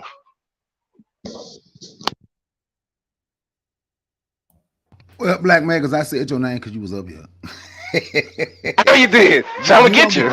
Look, hey, look, you don't get no pads just like forecast don't get no pads just like y'all don't give me no pads. It won't be no fun if I don't say y'all name. But anyway, I understand exactly what people are saying. I understand what that brother is saying. I just wanted that brother to know that we do have at least 17 schools with STEM programs. I just wanted him to know that. But that's why I agree when he said it's underfunded. Yes, it is. Because shit, they done got all out, they getting all our talent and getting all the money off our backs. Shit, I know ain't nothing perfect. I know HBCUs. Shit, I know ain't no school gonna be perfect, and I know especially over gonna be just strictly if it's a public school over here in this side of the world. But what I'm saying is a lot of this stuff that people say, if you listen to some of their channels and and I ain't just talking about people that went to the school. I'm talking about people that have pull at the schools and can do things at the school. If you listen to them, you would understand. They say they say a lot of the same stuff. That's why I said I know they're working toward certain things. It ain't like they ignore it. They know what they have a problem with, and that's why I say we should be more involved. Even if you just involved listening to some of the channels, we would see that they understand what is wrong. That's why you see some of them now is taking more of an initiative to get out in the community, because they say that's one of the things that they slacked on. That's what they say, one of the things they used to do back in the day, then got around the 90s, mid-90s to early 2000s, and stopped doing it. But now you can see where you find in students that, and I just use the schools, where I'm from for an example, but I also hear people, FAMU and other schools too, where they say they going out and they're buying up the block because the schools are being affected with low funding because they're trying to shut all of them down. Jackson State, they want to call it the university. They were trying to call it the University of Mississippi at Jackson. So what the people said is, we ain't going to let them do this. We going to buy the block, while people from New York and LA coming to try to buy the block. And the things that our school need, we going to donate, and we going to do this for the school. And so now as you see them donating and they building and they're doing that to the school, now all of a sudden you can see athletic directors, you can see presidents, and you can see all those people that's coming out and talking to alums, students, and future students, and asking what it is we need, what it is y'all want, what can we do to make things better. And that's what I'm talking about when I say, if you get involved, a lot of the things that y'all say, a lot of the things that both of y'all said, you will hear them saying the same thing, that they have a problem. They have a problem. So why can't? So why they be like us and y'all? Y'all can't say this and y'all can't say that. And I'm telling you this because you don't want to be. We want to pay. We want to pay the tuition because you don't want to be. I'm just telling you because you don't want to be involved. You got to understand, there's a whole lot of negative. So when all they hear is the negative, and I'm not saying everything y'all said is negative. What I'm saying is, if you turn on all these channels, a whole lot, like my nephew, he want to play basketball at an HBCU. He getting looks at Florida State and USF already, right? So when I was talking to his dad, this is my great nephew. So when I was talking to his daddy, my nephew, he was like, the way people hate HBCUs. Now I'm telling you what people saying who's 17 years old. And you know where they say they get their information from? They're getting their information from social media. See, that's the thing about it. See, I have children. I have a son at Jackson State, one getting ready to go to Mississippi Valley State. Then I have a whole lot of family that age. So when you sit here and the things that I'm saying, and the reason they fight back and say you're not involved because all you say is the negative. When you talk to these 17, 18-year-old, they're going to tell you they get their opinion of HBCUs are shaped from social media. So we think the stuff that being said on social media it absolutely hurt. But we can't say we pro-black, pan-African, revolutionary, black nationalists when we are telling our children it's best if you go somewhere else. No, it's best if you want that black nationalist mindset. And I ain't saying being involved with money. I'm saying you can be involved with conversations, and you can hear these people, right? Then we can change the things. But when my friend in Arizona, whose daughter's in the 9th grade, she was just in love with Oregon. But now she want to go to an HBCU. And she talking about, where I told her to go. But now she's interested in an HBCU. But but what they say when they hear people other than me talk about HBCU, they hear the type of stuff that come from y'all. They say, you're the only person that says something positive. We turn on social media. Don't know black people talk good about an HBCU. So I guess going to the white school is something good that black people going to benefit from, that going to build black people. No, it's not. See, forecast, even when I showed you that black doctor down at Jackson State that had opened up like 5 or 6 medical clinics throughout the state of Mississippi in black neighborhoods, the first thing came out your mouth was, well, he didn't say he was black. Shit, he ain't got to say he was black. Did you see him? You said who? I said when I showed you that black doctor, that graduated from Jackson State, and now he's down there at Jackson. But say he opened up 5 or 6 medical clinics in the black community in Mississippi, and actually now they trying to. Now, if he opened it up for black people, I wouldn't have said that. Yes, you did. You say he said. You say well, he Nah, didn't say I he was wouldn't have black. said that if he said That's that. exactly. Focus. That's Nah, exactly. I don't remember that. But I wouldn't have but said he that if did he opened it up for black But people. Forecast, I know. But Forecast, I know you was messing with me, so ain't no use to trying to defend yourself now, cause now I got to troll you. I don't know if you want, cause I don't want to cut you too bad, Bukari. But I you was can't saying, cut me. But what right. but what I'm saying is, if we don't see that stuff and don't nobody ever talk about that stuff, won't nobody know it. That's why I talk about it. All right, so Bukari. Hey, look, Dwayne is playing on the Dwayne. mic just like he did that one show. Y'all was up here and y'all was getting on him. Then he just started playing, making like he can't hear you, just trying to talk. Well, every time you start talking or Black Mega start talking, he'll start talking over y'all. Well, that's like now the thing is, Bukari, since you said that, I was gonna let you off the hook now, Bukari. But yo, like with certain things. Yeah, hold on. No, don't try to say, because I know he gonna try to save Dwayne Bukari now, because Bukari didn't defended him enough times. You know what I'm saying? Now he gonna jump on this, but the shotgun goes through 2 people. You know what I'm saying? So I wouldn't do that right now, Dwayne. But It's all good. It's all good. You know, yo, the thing is, Bukari, because you be giving passes, Bukari. If you're gonna talk about like, yo, especially with the things like we shouldn't say negative things, like you don't have the same energy with everything, bro. Like that's my point. And you know damn well we don't say, like, even what the sister was about to say wasn't what I was about to say wasn't, I didn't even have nothing negative to do, nothing about to be in the negative, you know what I'm saying? But you keep saying that, but you also, that's why I be telling y'all all the time when y'all be saying like nothing but negative stuff. Well, you know who's going to the HBCU? Black people in America, ADOS people, you know what I'm saying? Like when I be like, yo, like you only focus on the negative, and then certain people that everybody be gravitating to, like you'll give passes to certain things, so you ain't gonna have the same energy for everything, you know what I'm saying? Like, and I was just gonna ask you this question. No, you don't, Bukari. You definitely don't. And you already know. You even don't, Black though. Maggers came in one by one. Like, because yo, man, like yo, no, I ain't gonna say. You even said you was glad I did the one video. What? They have the one video, yeah. Because that's why I was glad you did one. You know what I'm saying? That's my point. But because you know, let brothers come on all the time. You know what I'm saying? I can say their names if you want to. You know what I'm saying? That have nothing but smoke and nothing but negative, and say, yo, well, black people in this, like, because I be biting my tongue sometimes when I be on there. You know what I'm saying? Like, and they be saying the stuff when I be on there. I'm gonna stop biting my tongue when I do. And what I do, you agree with them. Yeah, you do. If they defended them, and I'm gonna tell you something. The only negative thing I heard in that woman conversation was that black dude talking about we working on the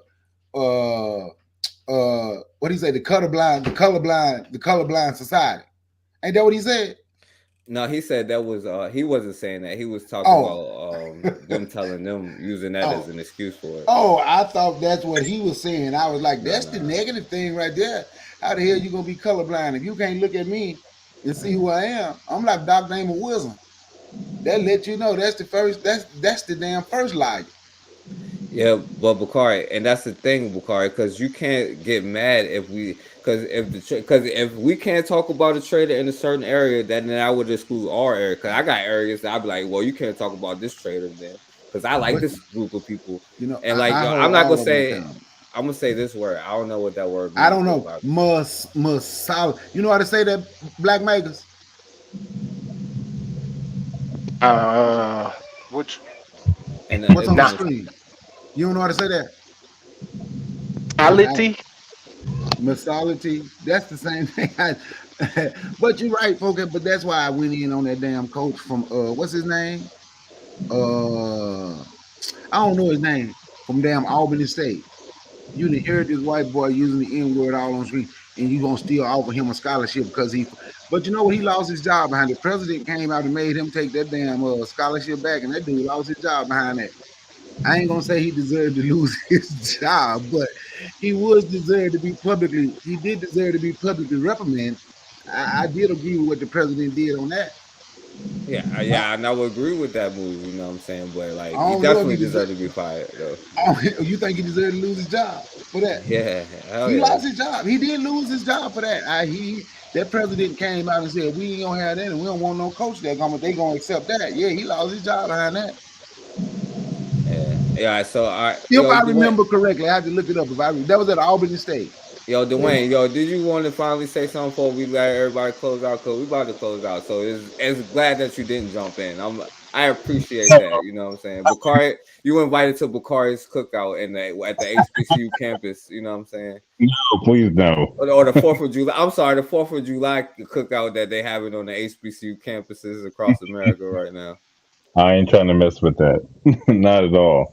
I just want to say one thing, if I may, please. Okay, he on y'all side. He ain't trying to mess with the HBCU. He on y'all side. No, I ain't. No, the HBCUs was made for him. That's the problem. It was made for him. Stop it. That's not true. That's not true at all. Just the one thing I want to say is this. It's kind of true, Dwayne. They was made for you, bro. No, dog. No. Don't get it twisted. I just want to say this one thing, though. What I'm impressed by, if I may have such an ego to say this, is that the intelligence on this stream is most incredible. This is the conversation we need to have amongst ourselves. You know, we can't fix our problems unless we deal with ourselves as a collective, if that makes sense. And I will bottom line it with this. We don't need them anymore. We have enough intelligence, staying power, whatever you want to call it, to achieve goals that we've already taught people how to do. You understand what I'm saying? So all this confusion about like who's right, who's wrong doesn't make sense because we already have it. It's in your pocket. You can do it. You know what I mean?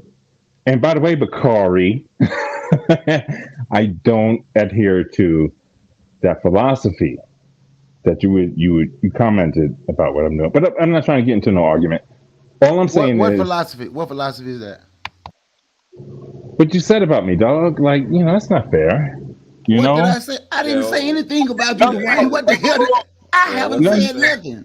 You did, dog. You did. And that's cool. No, say it, Dwayne. I don't know what it is. Say it. Why me? I want to know too. I'm gonna tell you. You know, I don't have any alignments personally with any organization or race or anything like that. I want to get that straight with you also, my boy, Forecast. You don't have to tell me. I know. Hey, you gotta call you a boy. But you know, come on now. Don't be picking my words apart. I just said you ain't got to tell me. They ain't even picking it apart. No, I'm kidding. You know I'm joking with y'all. But again, end of the day, this is where it's at. This is where the intelligence comes in to where we can separate ourselves from those who will oppress us. And at the end of the day, it's only you. But collectively, let's just get it together. You know, we see what's happening in France, you know, all the raging and stuff like that. It's going to be worldwide if we don't sit down together and talk about these issues. Otherwise, we're doomed. You know what I mean? You know, and I love this exchange because, you know, there's room for debate. We can disagree all day long. You know what I'm saying? But we have to come to a final. Let me ask you guys something, honestly, and please give much feedback. What's the solution to this issue that we have? Oh, man. I can give you a quick answer. I'll give you a quick answer. Go ahead. Respect. I'll answer your question with a question. Okay. What do you know the rioting and stuff in France to be about? Oh, there's so much about it. You know, the immigration. Just what you feel is the very core thing that got this sparked off. Sparked off. That's a good question. I think they don't want to see black people come up ever, anywhere in the world. And that's the problem. But black folks ain't having it, you know, at all. You know, and if you can't express it, you know, civilly, then yeah, you're gonna go to the streets. You're gonna loot and burn. You know, like Bob Marley said in his song one time, looting and burning. You know what I'm saying? Because you don't respect us. That's why we need to come at a simple gathering or accord to where this ish doesn't bother us anymore. Come on, man. We are the folks, and forgive my terms, we are the folks that built this country, America, and we are the cradle of civilization. Well, we got to do better and stop feeling like a oppressed victim about things. You know what I'm Okay, saying? okay. So You know what I mean? the reason why I asked that question is to see what you felt or believed the core reason to be why there's this rioting. To answer your question, I'm gonna answer the question that I just asked you. Um, The reason why it's not gonna happen is because we all believe in different narratives. true. Because the thing in France, Macron lifting the social security up from Mhm. 62 to 65 is what immediately got 1 million people in the streets because they're moving into digital currency, this quote unquote, whatever you want to call it, great reset type stuff. That Right. is people fighting for their freedom and for their rights. That does not Correct. equate to anything that you just said. And No, so no, the no. reason why, That was a again, to little. answer your question, the reason why we can't have these kind of conversations is because the moment we have these conversations, we have to all talk from different narratives, and the narrative that is the actual truest probably gets obscured for that which people hope is the actual truth. Hey, hold on, Dwayne. Hold on, Oh, Dwayne. Hold on for a second. Yo, Bakari, you want to answer, and then I'm gonna pass it back to you if Bakari don't want to or do Well, want I'm to gonna be answer. honest. I ain't know what it was going on, and I was listening to Black Magus. He just explained because I'm gonna be honest. I didn't know. I'm gonna always say me being a race person. I'm gonna always say it's racism, and I'm quite sure is absolutely. I'm quite sure is absolutely involved, but I can't. That's why I wasn't gonna say nothing because I don't. I was listening to Black Magus explain why they were rioting and looting. But the only thing I can say about rioting and looting, Martin Luther King wasn't even against that. If y'all remember right. what he said about that, he wasn't even against rioting and looting. You said, "Hey, do what you got to do." You become so desperate to a point where there's no alternative other than that. Then you got to do what you got to do, man. It like time's up. Honestly, we see the way of the world right now. You know what I mean? We see what's going on, and if we don't step up and find some solution for ourselves, then all hope is lost. Honestly, and they're gonna keep doing it and doing it. It's like what's that syndrome? Stockholm syndrome. You know what I mean? Like, but all respect to you guys. Like, I enjoy listening to your intellect and your, like I said, your feedback and stuff like that. We're all still learning. You know, nobody knows everything about the world, Yo, so yeah, just hold trying to on. get. I think. Go ahead, my bad. I thought you was finished. No, you good.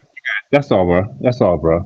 But Uh, respect to everyone, honestly. no, yeah. Don't get off. Yeah, I'll let Black Magus, if he wanted to say something, and then I would. I don't know. Go ahead. If Black Magus, did you want to say something, Black Magus? Oh no, no, no. My mic just looked unmuted, but I'm muted. Okay. All right. So, look, I was gonna ask you a question, but and then some of the stuff you said made me want to, but like, I asked, Mhm. you know what, I asked Black Megas and Bukari, and I'll give it to a vote. You know what I'm saying? It's kind of mean. You know what I'm saying? It would sound mean if I asked this question. You know what I'm saying? And I thought about it. It Dude, would sound mean. don't worry about my feelings, bro. Go ahead and say it. Now, yo, with Black Megas, Bukari, y'all think I should ask the question? Go say it, man. Like, come on, man. Your platform, bro. Do it. Word. Yeah. Because you talk about separation, like, and I wonder if you really mean that, like, because if Dude, there was true separation with only black people, like, would you like exist? would I exist if there was separation, like back in the day? Is that what you're No, asking? no, you was like, yo, no, you saying that black people really need to separate and stuff. Is that No, right? I totally believe that. I totally believe that. So if that was to happen, like, are you saying that that should happen? And you're saying that, but would you exist? Are you saying all people we should, or just separate from what?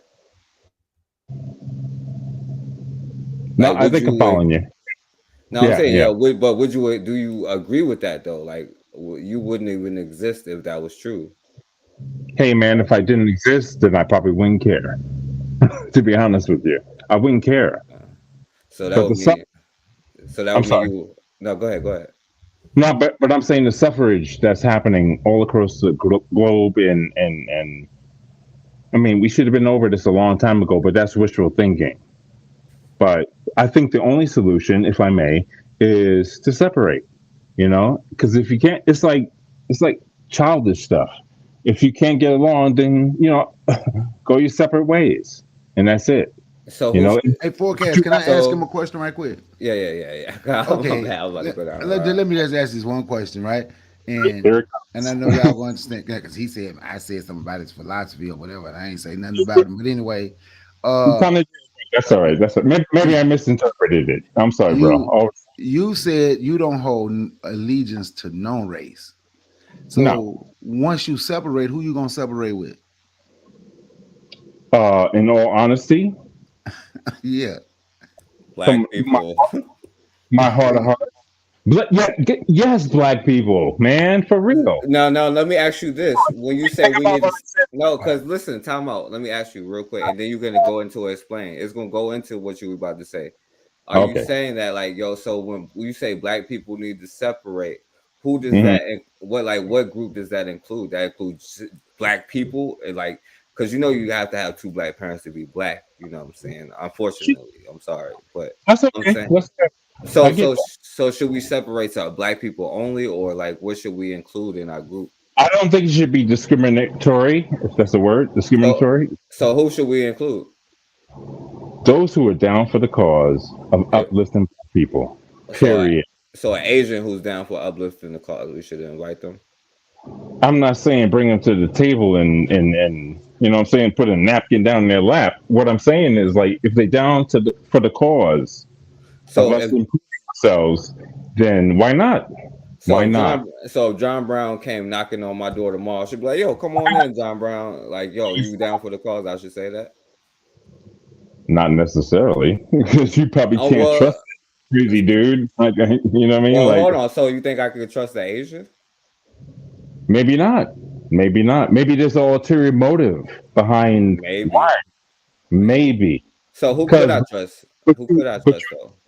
you just never know. That's the tricky part about life is you never know who's down for the So call. like maybe this snake won't poison me, but maybe this one will. I should just let them all in. Like come on in. No, This I didn't place say ain't got that. nobody. Son, I didn't say that. I didn't say that. Well, I'm You trying to judge figure it. out. I'm trying to figure out why I draw the line though, because you said not because when I got to John Brown, you like draw the line. No, John Brown. Okay, I'm with you there.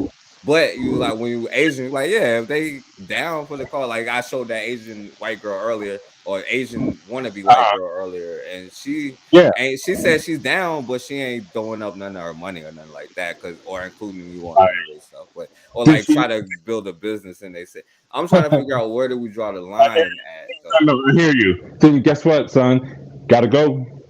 Gotta Huh? go. You Then gotta they go. got. No, no. I'm saying if that's the case with that Asian girl, then she gotta go. No, the people think she's an ally. They think she's on our side. You know what I'm saying? Like you like yo, people who's supposedly down for the cause. Well, I mean, honestly, if she's legit, then why not? She could bring something to the table. But if she ain't, if she's phony, listen to what I'm saying, bro. If she phony, she ain't about it, then nah, you don't need that in your life. That's happened so many times over history. Oh wait, let me ask you a question because this is very important for what you said. How you know who's phony, who's telling the truth, and who's lying? That's up to you to decide. Up to me, it That's ain't up to me. well, not you. Well, you're a leader, but I'm saying like it's up to the no, that's props to you, bro. No, I'm saying like if something's funky about it, then hey, you let it go and you never look back. You Okay, know what I'm so pretty much some snakes is good and they may not poison you, and some saying? snakes is bad and they may poison you, but you don't know Nah, which one is one. But you got to kind of get bit first to see if it's poisonous or not. Is what you're saying? correct, correct. And that's a hard pill to swallow, man. What? Uh, I think I know where y'all know where I'm going, Black Megas Bakari. I'm not even gonna go Man, there look here. because I'm in here. Be easy. Don't beat me up too much. I'm just trying to find a solution about this thing. So once that snake bites you, do you let another snake look like that in? Or we gonna be No, like, no, or we gonna be no, smart like what you Muhammad Ali said. No, If I see a million snakes, am I gonna be sitting there talking about which one of them ain't poison, or are we gonna do the right thing, just get away from all of them, try to get rid of all of them? I I'm gonna agree tell with. you. See, look, I do. Believe it or I have not, that's why I y'all think don't. I. But you know Dwayne, what? I I have don't. to You redo my don't show, right? agree. That I was doing today, and You I'm gonna don't tell you agree, something, right? Dwayne. I'm sorry. Go When ahead. I started off playing Genie, right? That's how I started the show, playing irritated Genie, right? Now I would say I don't agree with dealing with the white nationalists. That's me. But one thing I do agree with, ain't no white nationalists inside of irritated Genie meetings, and ain't none of them making no decisions. So I'm saying this because when you say Asians, that's the mistake that the Black Panthers made with Richard Aoki. They gave Correct. him all this power. They let him make rules, and he was the main CIA. he was the main Yeah. CIA informant. So Right. to a point, like what Gene is, you work with them, but you gonna if you feel that you can ally with them, you work with them from the outside. They're not privy to your information. You're not privy to their information. But if Mhm. we have a same goal, that's how that worked. And I already know that Genie ain't having none of them inside of his meeting. This is just for me talking to Genie, meeting Genie, talking to him on the phone, supporting Straight Black Pride, because I still order stuff from Straight Black Pride. I've never been a part, but I always supported Irritated Genie because I always had respect for that brother, and I still do, right? So I know ain't none of them. I know David Duke ain't inside of the meeting trying to give Irritated Genie ideas. So when you say who's ever down for the cause, you willing to let anybody inside No, no, of the no. meeting and give you ideas. Let me answer that. No, that's not what I meant. I feel what you're saying, but that's not what I meant. What I'm saying is, if there are those who, okay, so somebody comes to your door and says, hey, I'm with you. I'm going to take care of things, blah, blah, blah. We're Let me good. bite you. I ain't poisonous. Stupid. I'm just saying, you have to have discernment when it comes to this thing. You have to have discernment. Ain't nobody, what's the old saying? Not all skin folk is kinfolk. I get, we all get that. You know what I'm saying? So you better not trust an Asian or what? Okay, I'm gonna get raw. You better not trust a Asian, white man, or anything like that because they have their personal agendas. I experience it every day, and yes, I am from Hawaii. No apologies, but I see it every day to where I see suppressed people who are living in poverty, and I see the opulence of white people and Asians taking over this whole land that doesn't belong to them. You Oppressed understand what I'm people. saying? Yeah, the oppressed people. You Yeah, know? I oppress people all over the world. B. Yeah. Yeah, no, for real. It true fact, true fact. But Yeah.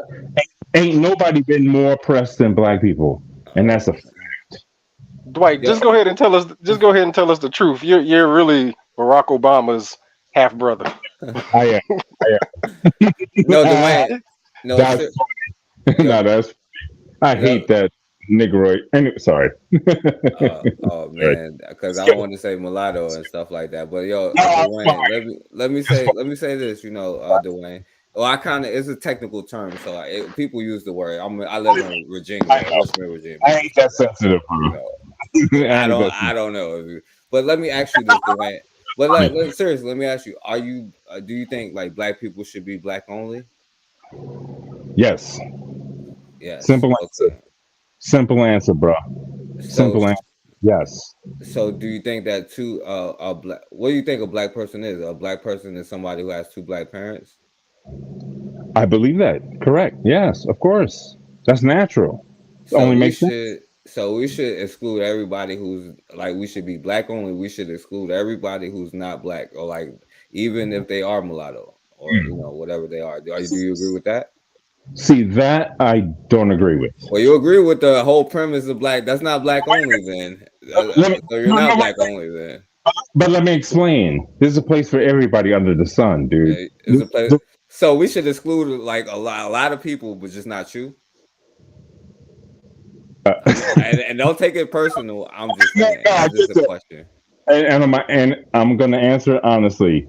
You better not. Oh man. No. Dwayne, let me ask you one more It was question, like it'd Dwayne. be. Oh, No. I'm sorry, Bakari. Ask your question. Let me say this real quick. You like, you better not, or y'all gonna end up like Haiti did when they tried to. But go ahead, Bakari. Hey, Dwayne, Dwayne, No. You remember you are Hawaiian and black, Hawaiian and African American, I'm not. right? I am not Hawaiian and black. I am Native American, Scottish, Irish, Polish, and African American from God Queens. damn, you got a whole lot of stuff in you. But anyway, okay. The Irish, they was doing all the Scottish. But you are from Hawaii.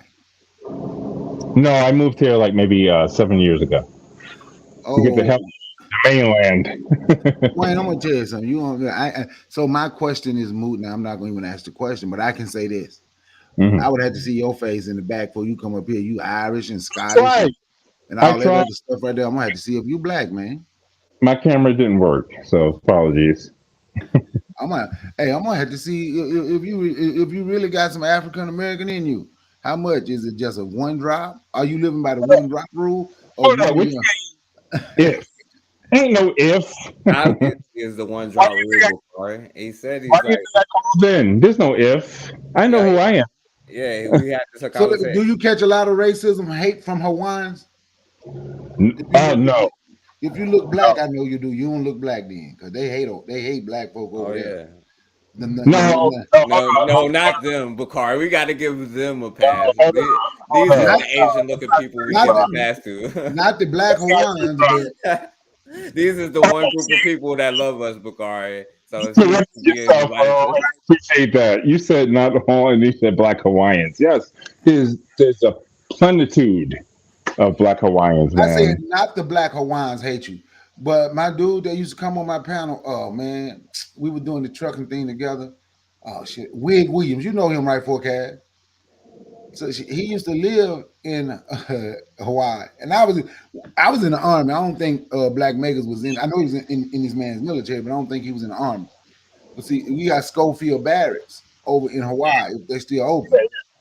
Yeah. So black people will tell you their experience with mostly with Hawaiians, with with the exception of like the black Hawaiians. They always talk about the hate that we receive. And if our niece went to the University of Hawaii, they always talk about the hate that we receive in Hawaii. And like I said, he lived over there for a long time, and he was a military. Wig Williams was a military brat. Yeah. Hey, Bakari, you know what the black Hawaiian said? I'm not black, I'm Hawaiian. Well, there's that too. That's honest. We did a whole show on there, and Dwayne came on the show, and then after he agreed on that show, he's because I understand why though, because you like, yo, you want to come to the cookout, we be singing and dancing, and we funny as hell, you know what I'm saying? But if we get down to business, though, my brother, you know what I'm saying? Like if we're black only, and we understand what black only is, you are excluding your own self from even what you're saying. But then when we talk to you, you give yourself a pass here. No, son. No, stop. Pause. No. If you knew my background and where I came from, you wouldn't be saying this to me right now. You know why? Wait. You know why I would though? I mean, you could. You'd be wrong. Forecast, let me say this. You just think that one, you just will not poison this one. I got you. Go ahead, Black Maggots. I'm sorry. It's easy to digest when you put it this way, right? Have you seen Amos Wilson? He talks about this, but have you seen the video clip of when he talks about how the white people know where they're from, Asians know where they're from, Italians know where they're from, and if you ask them, they're going to say, hey, I'm from Italy, I'm from France, I'm from whatever. But then they ask the black person where they're from, and they say, I'm from Atlanta, I'm from Michigan. They name the city, the state that they're from, the hood that they're from. That's what we just heard Dwayne do. No. Listen, because where did you say you were from? Where did you say you were from? You said I'm from Hawaii, and then when you went to talking about who you are, you went to talking about I'm Irish, I'm Scottish. You said everything else before you said black. Yo, hold Don't on, Dwayne. Yo, hold on, Dwayne. I'm gonna let you talk next. Yo, Dwayne, I hold said on. Queens. Hey, I Dwayne, said hold on. and live in Hawaii. Yo, I So got you, Dwayne. Hey, Dwayne, you're good. Just let him talk, and then I'm gonna let you respond no, I next. heard it, but that's not Yeah, true. I Like, understand, but you still gotta wait until he finish, and then you can go. And we ain't nobody. I'm not gonna let nobody interrupt what you say. So all let him right, fine. finish, and then I'm gonna let you respond with everything. You know what I'm saying? Okay, So, I so apologize. I got you. Yeah, you good. Go ahead, Black Magus. Yeah. So what I was saying is that the very first time, you said that you were from Hawaii. Later on, you said Queens and stuff like that. And so we again, that speaks to, we don't know who we are, we don't know where we're from, and that's not just something that's on black people. That goes to anybody who falls into the multiculturalism. And Dwayne is a product of multiculturalism. I will say that when it comes to the Hawaiian people, because I lived there as well when I was stationed in Hawaii, You and mentioned honestly, Hawaii is, if you think of Hawaii like you think of America, think of mainland America being inhabited by Mexicans. Well, that's what the goddamn it, what the people from the Philippines. That's what the Philippines are like there. But they have such a mass migration of all kinds of people from the Micronesias, with Samoans being the biggest one. I right. always received nothing but love from all of those folk, no matter who they were. The people Hmm. who I always seen, no matter who the Pacific Islander was, because it's hard to really find an actual Hawaiian person. Right. They really hated white people and Japanese. Dude, same page. You are correct. I can't argue with that. I can't argue. Yeah. That's correct. You know, I mean, discrimination. I don't know if that speaks to them, having or practicing at least some form of, I don't know, Africanity or their blackness. I don't know, Black but No, Magus. I have been in enough conversations with enough of them to understand that they see themselves as a community that they know white people have destroyed, and right, so they can band together on that one thing with other right, groups of, I guess you would say, quote unquote, melanated people. Now, right. Black Magus, are they not like they're just like, because you said the Mexicans, right? Because they can say that, but they do, like, because everyone that I've ever met, they understand that they can be like, like every group does, but at the same time, like, what I'm saying, like, if it comes down to it, they are not us, what I'm saying, and they know They are they are not. not us. You know Right. what I'm saying? And they make it clear they are not us, and what they do is not for us. And I'm not saying whether it should or shouldn't be. What I'm saying is ours should not be for them. You understand? No, no, trust me, I get Yeah, what you're saying. yeah, I'm just talking about the vibes and things that I got from the people while I was there. yeah. Um, It's complicated. it is, but if you look at again any group of dark-skinned people who do live, anywhere within America, or you ever get a chance to talk to them, ask them their family dynamic, and I guarantee you they could probably tell you that they're from some other, like, their first generation, second generation, Hmm. where they had to leave from their home place because there was some kind of genocide, some kind of destruction, and Yes. anything like that.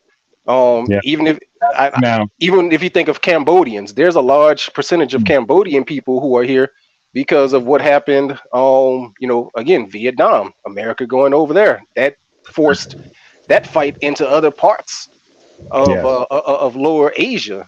And once American forces got up in there, look at how the males of Micronesian Hmm. um, cities and countries and stuff are. They're full blown into this homosexuality, where the Fact. tides, Bangkok, it's even in Cambodia, it's in Guam, Going. but that's not directly Yeah. on Asia.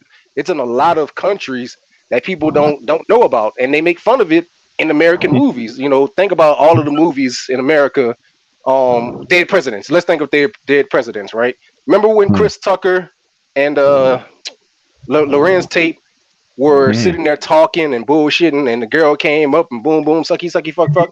Like, they have bastardized and whored mass nations of people. And because we only see the bright skinned people who always get shown, Hmm. Rinoku Rashidi, has done the history on Asia. He collaborated a little bit with Ivan van Sertima on it, but he's shown us the African roots throughout Asia. And so some of those people know their roots and their history, not saying that they act upon it in modern day and that we should, use that as a reason to say, hey, we can all build together, which if you're building towards a common enemy, I would say okay. But a lot of people have been genocided, again, because of white folks. Yes, that is correct. That's Yeah. 100% correct. Oh man. Yeah. Yo, Bakar, you want to say something? Can I Yeah, say I was something? listening to what Black Makers was saying about some of those people know their roots, and like I actually knew a few people from Fiji, and they will most definitely tell you they were proud to be African. They know where their ancestors come from. Exactly. Some of those, excuse me, some of the darker Samoans talk about that. Like I was a real wrestling fan growing up, right? See, y'all are younger than me, so wrestling was different back then. It used to be WA. these two. It used to be these two Samoans, Alpha and Seeker. Now, one thing I learned about when Jeez. I becoming a wrestling fan, that most of the Samoans, y'all can look at the one from the 90s, Rikishi. Look how Yes. brown he is. Now, most of these people, everything they did it for their tribe. Like them wrestling, they talk about how they took their money back to their tribe to build up their tribe. That's what I'm But talking you can about. also find some of them, some of those ones that wrestle, and they would talk about they would talk about some of their African heritage. Yeah. I'm talking about the dark ones. I ain't talking about the lighter ones, but they're gonna always show on TV. I'm just talking about the darker ones. Come on, And yeah. Where is Hardcore to give his stop story for the East Indians? Like, what is going on in here? Lord have mercy, Lord.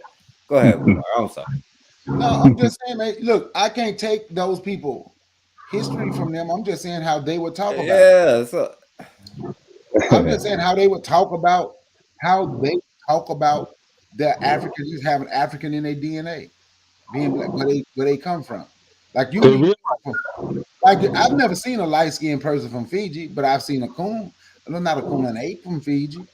VJ Steen. man, what do the black people from over there be saying, bro? Like, yo, they tell you the stories themselves. Like, y'all like never like met like a black like person, What you mean? Like how like how to. racist it is over there? You're right. Like, Oh yeah, I just said that. That was the first thing I said about the racism they deal with. I was just talking about the black ones, like how you'll find some that kind of relate to us. And I'm talking about the first thing I spoke on was the racism over there. Lord have mercy, yo. That was the Infiltrated. first. Cookouts That is was the being first. infiltrated all hey, over America. you'll find It is racism perfectly live. good amongst us. You know what I mean? Like you will find racism everywhere. Everybody has an angle, and everybody's being Yo, crabs in the I about it. see how Gaspar Yenga got caught up in the 1800s now because Lord have mercy.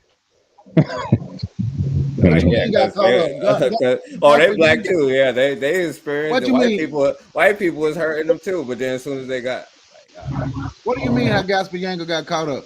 Gaspar Yanga let people come in who was being no, oppressed to help. not Gaspar Yenga, the brother who Because was he used people to make his army bigger. no, not Gaspar Yenga, the brother who was the president of Mexico. I forgot. My bad. I said the wrong name. Oh yeah, but yeah, because Gaspar Yanga used those indigenous people over there that was being oppressed. He used them to make his military bigger. And guess what happened, Bakari? You know what they did? Oh, they still lost. No, they didn't turn on Gaspar Yanga. They did not turn on Bakari, Gaspar he Yanga. made that stuff a black jump, Bakari. Gaspar Yenga made it like black village. Yeah, he did. He did. Gaspar Yanga did do that. Yeah, it was not a people okay, because Gaspar Yanga did that. I'm just saying every time that I'm just going through history and then looking at what people even saying today, like yo, like I get it, like yeah, they like we know it. Like I can ask a buffalo, you know what I'm saying? Why aren't there as many buffaloes today? Does that mean, you know what I'm saying, I should invite buffaloes to the cookout too? Like, I mean, I get it, you know what I'm saying? And Who I'm not said even something about saying my inviting them to problem. the cookout? I You never said did. that. I don't know why you wouldn't invite a buffalo to a cookout. I don't know why I would. I'm not You gonna up. say what I was gonna say, but go ahead. I can tell you why I invite that buffalo to the cookout. That buffalo pretty good. That Yeah, bison pretty good. especially in some chili. Yeah, it's Yeah. good.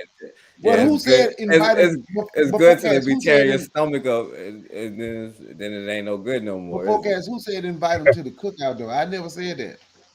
It sound like it sound like a lot of apologizing going on here. Like I might as well get called hardcore right now to Huh. come on here and talk about how great the East Indians is black. You know what I'm saying? Like that's what he be saying. I'm not saying that y'all saying that. But I'm saying that's what he say. But he like, what about them? You know what I'm saying? Like Can I say one thing, they like those honestly? Mexicans. Can I just say one thing, honestly? We all know that black people are the envy of the world.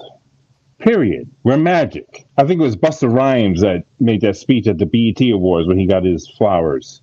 You know, we are the envy of the world. That's why so many people hate, and I mean hate, black folks because we're gifted, we're talented, we're beautiful, and they can't touch it.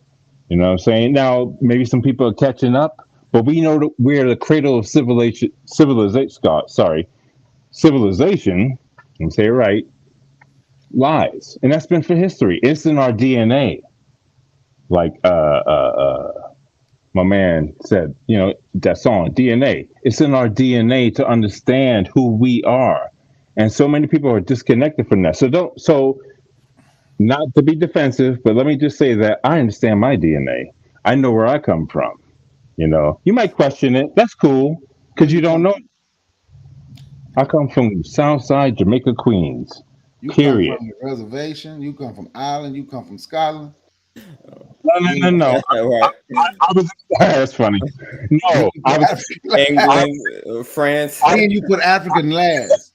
No, I didn't mean, dude. That wasn't intentional. Come on, man. But notice he said African, or you said Africa, and not even France and Germany. Dude, come on, listen to me. That was not intentional, by the way, No, you Bakari. didn't say it. I didn't say it. You said it, but No, I was talking to Bakari. Not intentional to say that.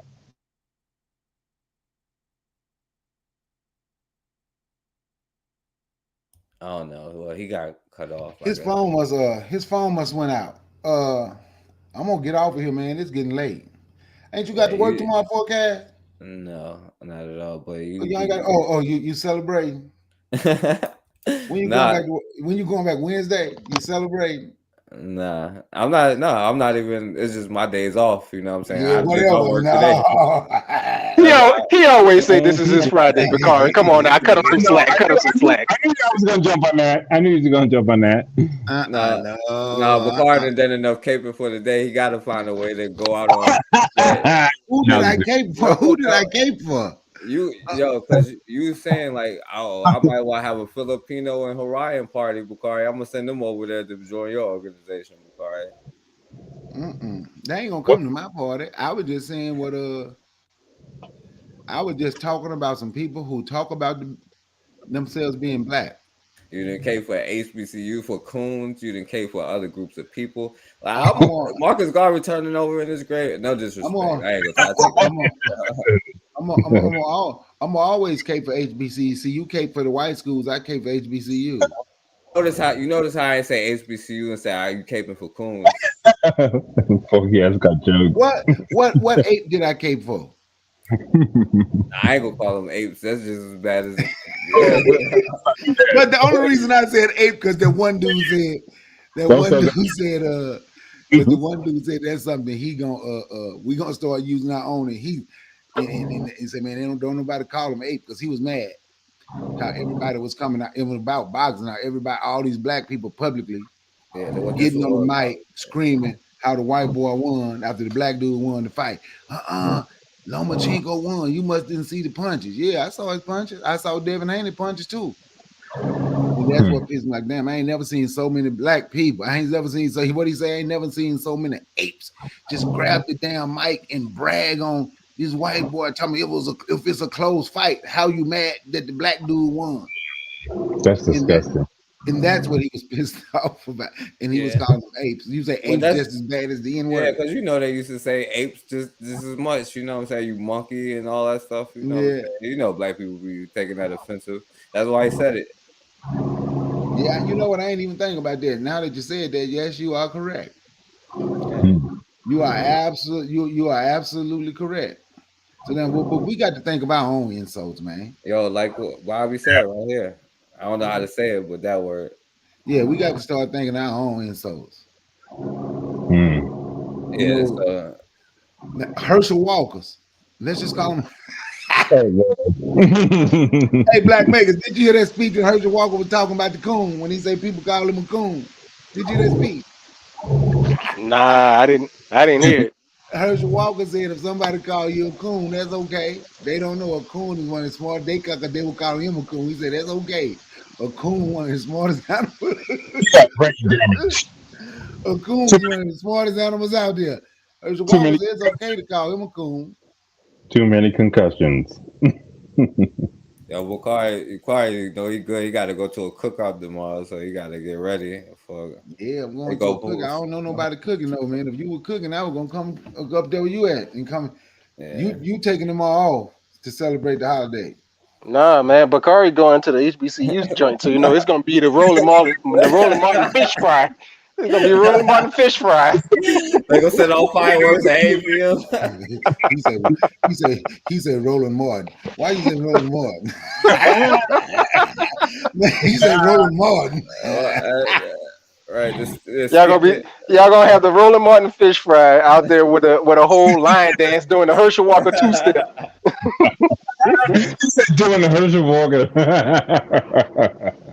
Right there, to the left, to the left. Herschel Walker sure ain't gonna be over there. Herschel Walker already said now going around calling yourself African American or Black American. You ain't neither one of them. You just an American. Something wrong with that Negro. So Herschel Walker ain't gonna be nowhere with somebody calling themselves Black or African American. Oh, you just an American. Yo, real quick, shouts out to Roy. Like I know I apologize to her at the beginning. You know what I'm saying? I know this ain't, but she was here the whole time, and I'm here mad late. So shouts out to Roy in the building. But Let's close the thing out. Yeah. So go ahead, Bakari. I know you about to go. You old. You didn't did enough caping for the day. Go ahead, get up out of You know, here. we get my age, man. You got to get your naps, man. Sleep 2-3 You got to hours and get up. right. You got to drive down up to South Carolina to get your fireworks for the night. Or whatever They day sell that them in is. Georgia now, man. They sell them in Georgia now. If I wanted fireworks. All right, go But ahead. anyway, Go ahead, man, thanks for letting me speak on this. It was a great conversation, a great debate. You understand? But not really a debate, but it was fun. It was fun being on here. I haven't been on here a while with Black Makers. It was good. He wondered why I called his name. You just coming up here. Ain't nobody gonna let you slide. I'm gonna call you. I'm gonna call your name when you come up here. But you know what? But Black Maker said something about how we in certain things you're gonna hear everything from a different perspective. Even though we might hear things from a different perspective, the whole goal is for us to be able to get past those different perspectives. Our differences just should outweigh our similarities. And I know that's how y'all feel, but I'm talking about us as a whole. We need to learn that our similarities outweigh the differences so we can still build our community. Because I'm still asking people to boycott. They don't want you, they don't respect you, don't give them your money. So, you know, I'm still believing in doing the black business, let's do the black business challenge because they take all of our resources, but they have no respect for you. They take your money out your pocket, don't have no respect for you. They take your intellectual talent from the community, don't have no respect for you. They take your athletic talent from your community and make billions of dollars a year off you, but they have no respect for you. So now it's time for us to say, you know what? We have respect for us though. So we're gonna stop giving you everything from us. And y'all gonna stop getting all of our resources. You take all the resources from Africa while they jumping in the middle of Russia, Ukraine. But you ain't gonna take all of our resources. We're gonna stop y'all from taking our resources. We're gonna use our resources to benefit us. Don't care what we have to do. So things that need to be changed, well, I want you, let's get in there. We got to work and we got to make the shit change. So everything that we do is supposed to benefit us. So I'm still saying stop giving other people your money. Stop giving them our intellectual talent. Stop giving them our athletic talent. Stop giving everybody all our resources while we're at the bottom wondering how can we get to the top. We'll get to the top once we learn to keep our resources, pool our resources, and use our resources for us. On that note, I'm gonna close out. Yeah, but I'm gonna try to redo my show tomorrow that I couldn't get done today because of whatever, for whatever reason, StreamYard was tripping. It wouldn't even let me talk on my phone. People couldn't hear me at all. So I took it down. So I'm gonna try to redo that one tomorrow. It must be working now because y'all can hear me. So hopefully it's still working tomorrow. So on that note, man, thanks for letting me speak on here. It was good being up here with you, Black Maggots. It's good seeing you again, Dwayne, and peace to everybody in the chat. And McQueen Raw, thank you for staying up late listening to us. Thank you very much. Hey, Peace. Bakari, and I don't think it worked for you because I don't know what the hell you was. It must have been a AI thing on here talking for Bakari because it wasn't Bakari saying the stuff that he was saying tonight. You know what I'm saying? So give him a pass. Whatever, man. See you. Don't worry. Don't worry. I get you back. You ain't got to worry. You already know I'm gonna get you back. So y'all might well go and take y'all shots, but y'all know I'm gonna take mine. But I'm glad everybody know that we just be that it ain't no beef or nothing between us. We just take shots. Right on. Facts. Definitely, Bakari. Definitely. I appreciate you coming on, my brother. And yeah, so shouts out to my brother Bakari. You can put your channel in the chat before you go if you want to. And Black Maggots, you can put your stuff in there too. So go ahead, Black Maggots, if you want, or you know what I'm saying, if you want to have the last word, it's up to you. Nah, man. What Bakari was saying with perspectives, we have to be able to sit back now and start having a mature conversation so that we can understand when people are doing something that is actually for the good of our people, even if they have just a different way of going by doing it. What I mean is that for people who do groundwork, they might have a little bit of spiritualism in them, but they don't fall off on that stuff like, hey, we need to ground and meditate so that we can send our vibrational frequencies through the ground to heal Mother Earth so it can do what it needs to do. It sounds far-fetched and out of whack to people who are doing ground work.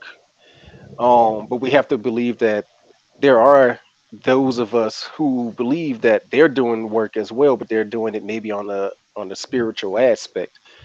As long as we know that those people are, again, for the one ideology. As I know I heard Dr. Khalid talk about this. I believe he mentioned it in the sense of somebody else that he learned it from, of course, in the nation. But we need black nationalists who are Christians, atheists, Buddhists. It doesn't matter what your religious stuff is. As long as you have black nationalism at the core value of that, then why can't we build together?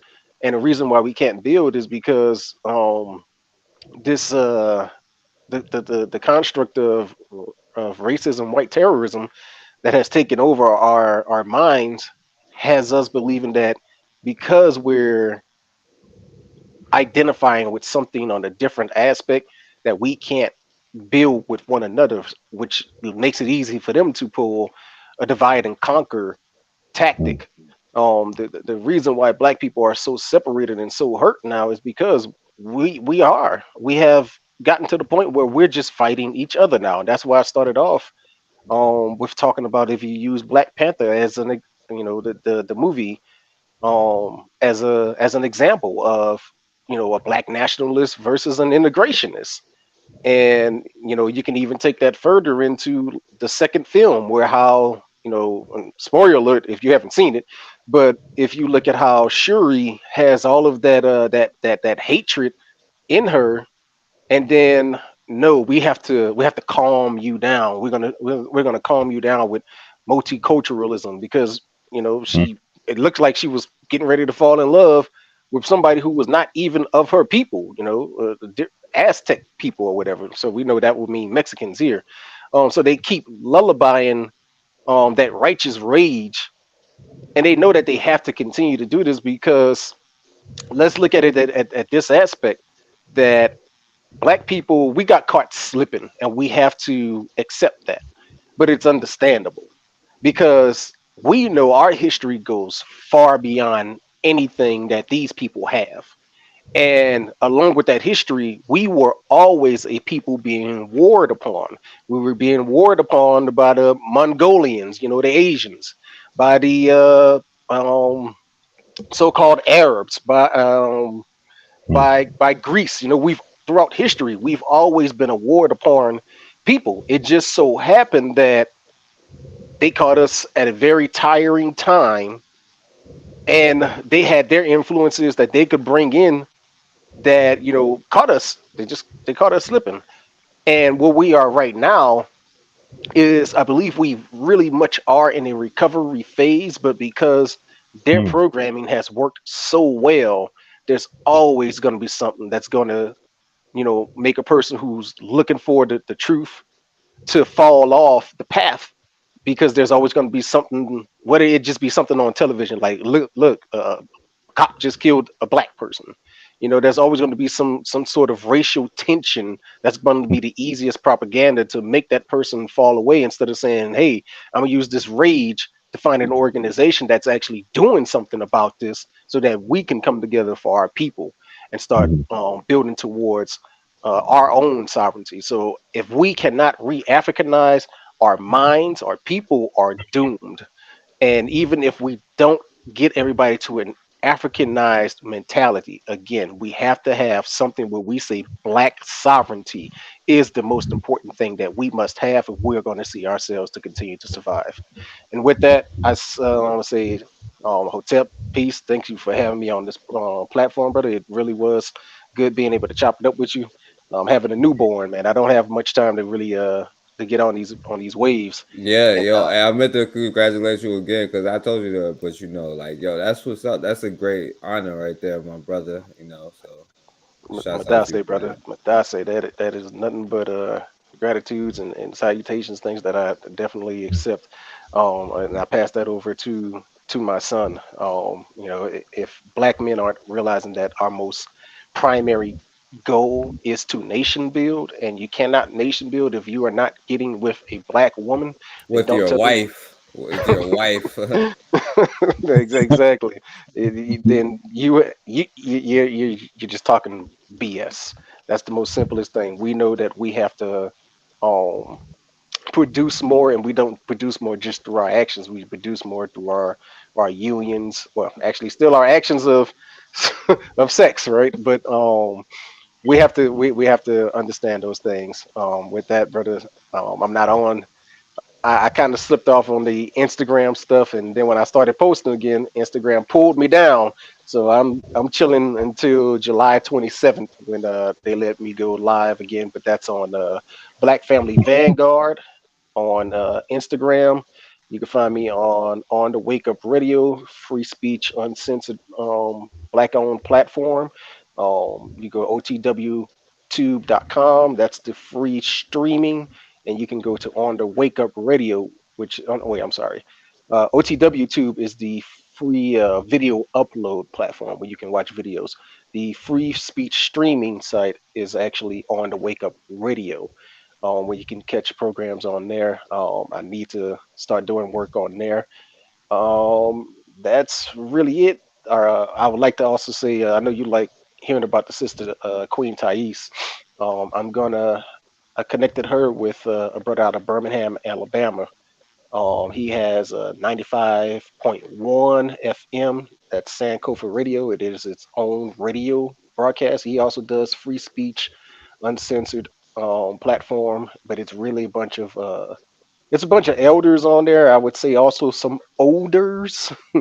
But it is a when you talk about solution based radio, this is definitely it. Yo, how can Um, we get that joint? Again, it's a radio station, 95.1.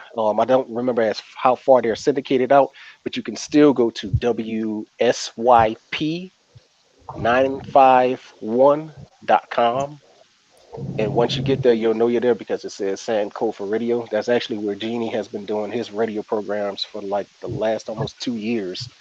Um, but the sister Queen Thais should be on tomorrow's program. That's gonna come on 8 o'clock Central Time, so 8 a.m. Central. But the radio station is 24 hours. And the very first program that opens up is the brother Haki. And really has man. He actually just had Naeem Akbar on the program. He had a couple of other people as well, but I'm just trying to drop some names because I know people like hearing names. And then the next program at 7 o'clock is the actual owner, Anthony Muhammad.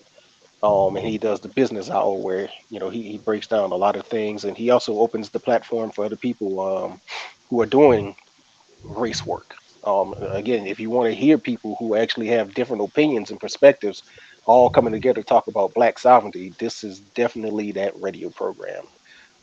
That's again WSYP951.com. Yeah, definitely, definitely, and I know definitely shouts out to that sister too because she's doing like great things. I know I'll try to donate. I need to check out the other brothers, especially if they talking about business.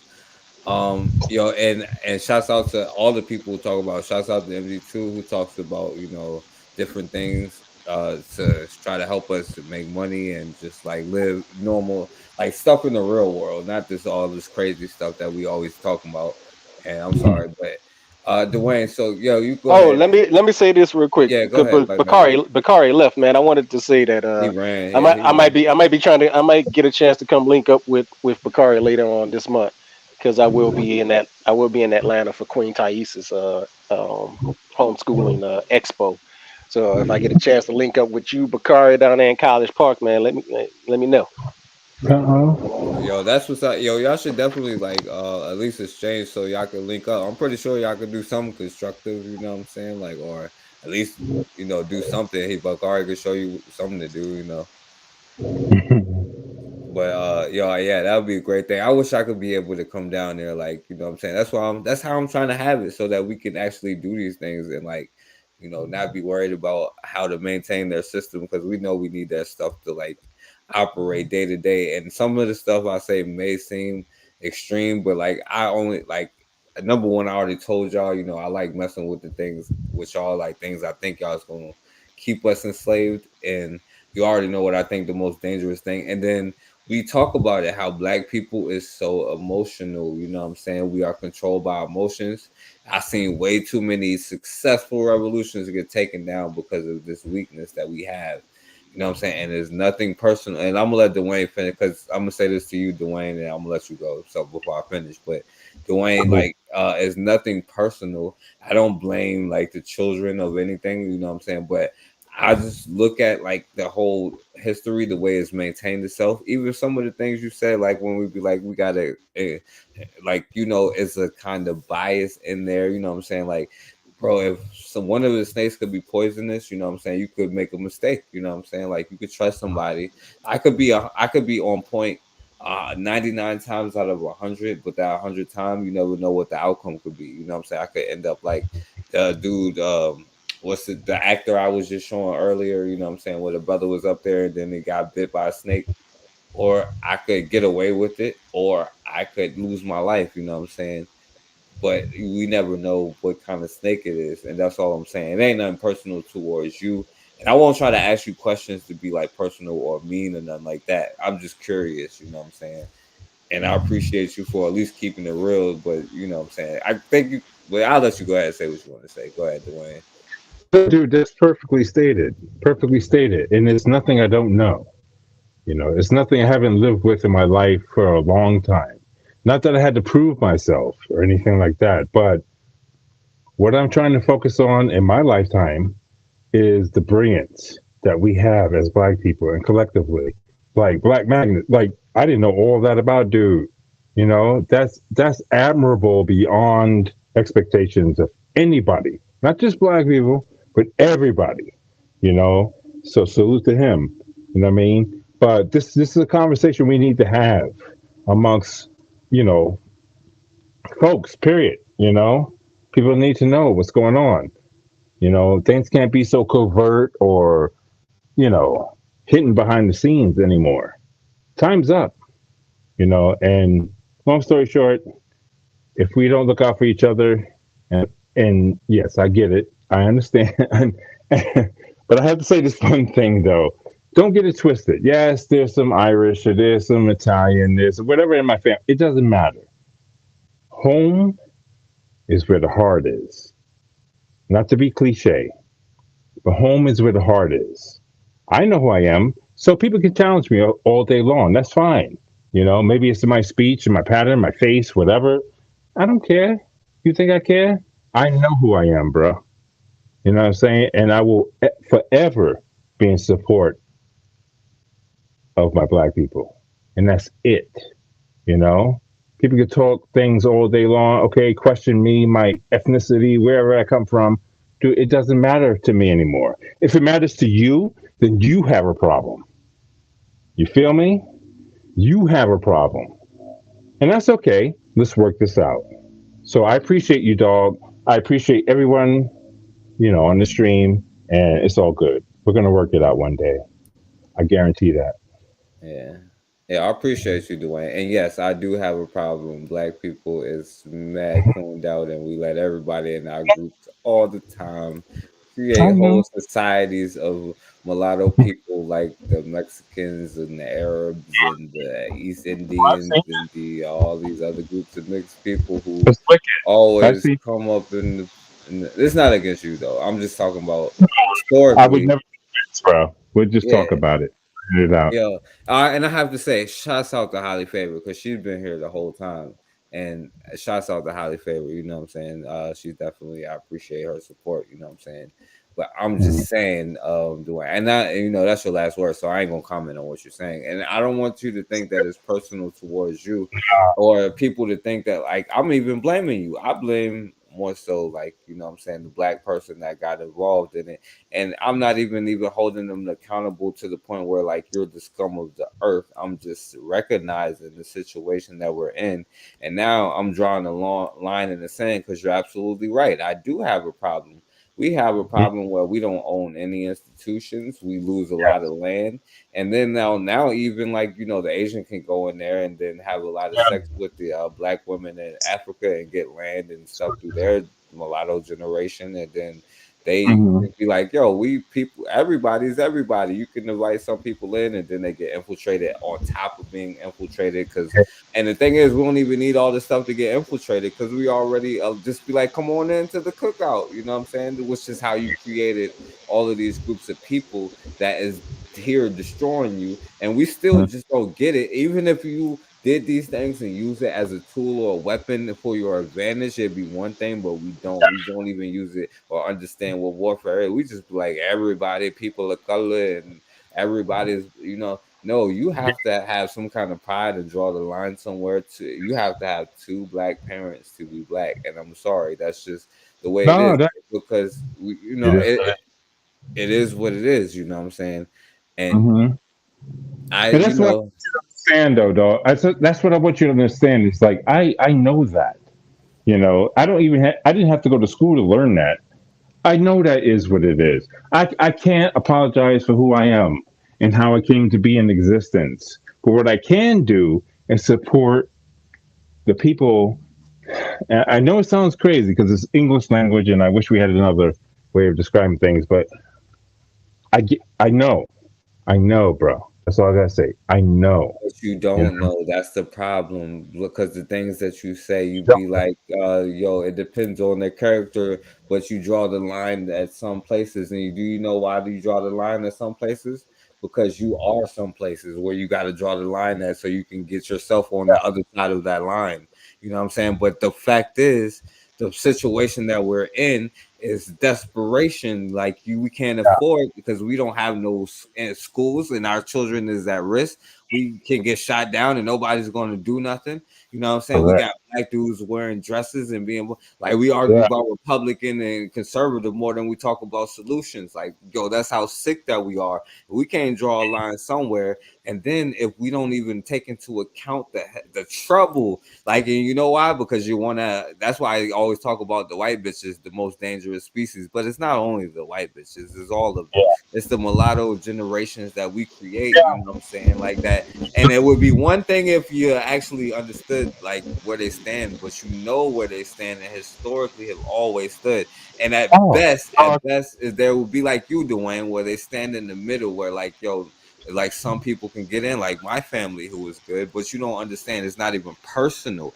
You know what a systematic thing is? That's how you create a culture. You do it systematically, you know what I'm saying? So it's not even personal towards you. If I be like, you can't get, you could be a cool dude, like we could go bowling and stuff, but when we start doing this like systematic stuff, you know what I'm saying? Like, yo, I'm for black people only. This is what black only means, you know what I'm saying? And if you're saying that you have to have two black parents to be black, then you automatically saying that you exclude yourself. You know what I'm saying? And Well, I will tell you this, bro.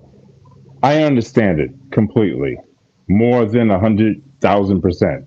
I know. I know the term mulatto. I know where it comes from. I know quadroon, octoroon, all that yeah, stuff. it's a lot. It's just come from like reading the law so many times, you know. No, But it's the word, you know what I'm saying? It's fine. It's fine. It's cool. But what I'm trying to say is that, like, I would hope for yourself, Black Magnus, Bakari, would understand that not everybody thinks like that. Not everybody feels like that. You know, okay, yes, I did mention my ethnic background and stuff like that, but what can I do about it? What can I do? You know what I mean? All I can do, like everybody on this planet, is survive. Yo, but And Dwayne, let me say this because we got to go soon. Like, yo, Dwayne, this argument that you're saying, it would have worked in like 1629, but like, and in 2023, you automatically realize that, like, yo, every time that we have thought like that, damn, like it is end up like, yo, Exactly. with black and brown people, they end up in your community. So and so, like they end up going as so. And if you say it's just a few, then why does their countries do that to? Like the black people that's in Hawaii tell, like that's what they say. Like the darker you are, the worse you are treated, and even they are a mix between Asian and black. And then on top of that, like we can talk about just regular human stuff. You know what I'm saying? I don't understand where mulattoes, because I'm not a doctor or nothing, but I do know like albedo, you know what I'm saying, is a scientific thing, like, and it affects you because it amounts to the amount of vitamin D that you are able to absorb for the sun. So like you're not supposed to have the same diet as certain people. And I don't understand. I can't tell you where mixed people fit in on the thing, but I'm saying it's not nothing personal against you. It's just that black people need to start making smarter decisions until you have at least, I'm gonna say 3 industries. I would have said 1, but no, at least 3 industries that you control, and then maybe I wouldn't even say then, but if because you're gonna be doomed again, you're gonna lose all of them. But at least make 3 industries before you start talking for like, Right. you know, that's all I'm saying, bro. It's all good, bro. It's all good. Oh, Well, man. I wish you nothing but peace and blessings, and perhaps we'll talk again. But I did appreciate this stream. Like I said, this is a conversation we need to have from across the board. So you're doing a great job, bro. Like for real. Like that's why I keep tuning in. So thank you so much for your time, your patience, your humor. You got to write a book, dude, or something. You got it, man. You know what I mean? Right. Yeah, I appreciate it. I appreciate you coming on. Highly Favored said forgiving and hugging white people in the court for killing your family. You know why? Because he want to come on. I'm not gonna say that. But okay. Ross said still have the slave mentality for sure. That's for sure, Ross. That's why I'm not gonna joke about it no more because I'm gonna try to have hope in us, but I'm gonna just call it faith, like the religious people at this point. She said, I don't love all people, stand strong. Stand strong enough to not do anything to survive. Exactly, you know. Exactly. All right, so yeah. Now I'm So gonna play. So, Black Megas, do you want to say something? Cause I'm gonna let these be the last words. It might be kind of long. It's cool if y'all drop off, but I was just gonna say this that and it's only an idea that I'm playing with because I know that there's a lot of black people who are, doing race work who's probably like a grandchild or a great grandchild of like a mulatto situation, right? Whether it was a willing relationship or unwilling relationship. Um, when it comes to spiritualism in the African sense of people transitioning, we talk about that you don't die, you actually come back. And I'm not going to get into the whole cycle type thing. Um, and so if we look at mulatto people being a part of that cycle, because we know that there has been times, again, all the times that we've been at war, there have been people who have taken sisters, whether willingly or acceptingly, because of the people of the time.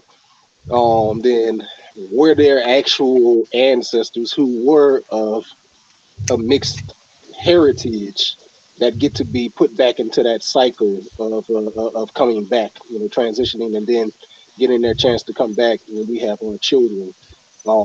It's only something I'm playing with because I do understand that there are some people who do the race work and they are a product, whether first generation or second generation of that stuff.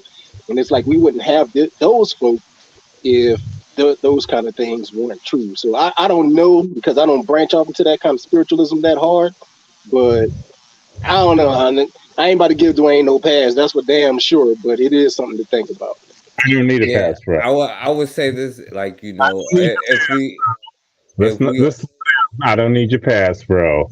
Trust, trust yeah, me. yeah, I would say Trust. this. Yeah, I would say It's all this, Black Maggot. speak. Yeah, hold on, Dwayne. Hold on, Dwayne. I would say this. You know what I'm saying? If they are our children, I would say it's time for, like, you know what I'm saying. You take your, how you like, yo, my pop's coming home. He gonna take his belt off. If that's the case, you know what I'm saying. Like, disciplines come with misactions. If you the parents, then be the parents. You know what I'm saying? Like, I'm not even saying that's but if that's the case, then you know what I'm saying? It's time for a child to be in a child place, then, you know what I'm saying? Or a kid to be in a kid's place, you know what I'm saying? Because I don't think I don't know, man, because I get what you're saying. You're right, you know what I'm saying? Like, and that's up to us to protect our women, but it happens. And that's why I be like, I can't blame the children, you know what I'm saying, of it. I'm just saying I recognize like the situation it is. And what I'm saying is like it don't mean like historically or anything. It's just like right now we understand the situation. We got to draw a line, you know what I'm saying? We know that we can't just allow any and everything in.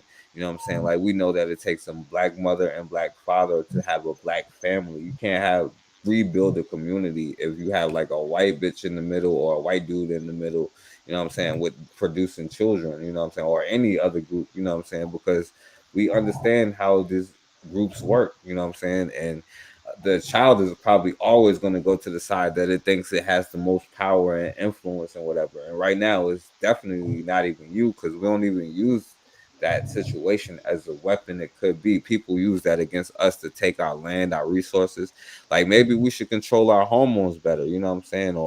But there's gonna be us that's always like selling out. That's why the white bitch is probably the most dangerous species in the universe, you know. But yo, you know what? I'm gonna do this. This is gonna be the last words, y'all, because I can't even say it better than but say it better than this. I'm gonna let this one be first. No, this one be first, and then I'm gonna finish with this one I was supposed to do.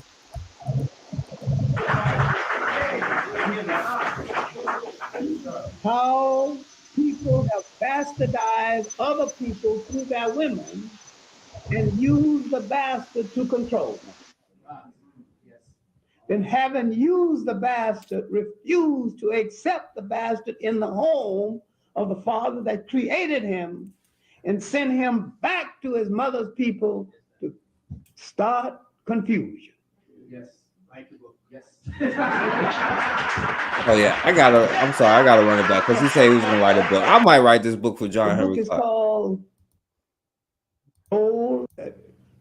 Talk Out Chapters in the book. Yeah, let me run this whole thing. I'm But sorry, y'all. I Y'all have can drop always off. I'm sorry, threatened but to this. write a massive book about it and never wrote a line. I should do this. I got the I write out the energy, title for the Mr. book, Clark. and I talk out chapters in the book, but I never write the book. It is so delicate and dangerous and so painful Not even delicate to me. I could do that a this. person like me who opened many doors and talked about many things, even at the risk of being killed, hadn't even put it down. The book is called The Role of the Bastard as a Factor in History.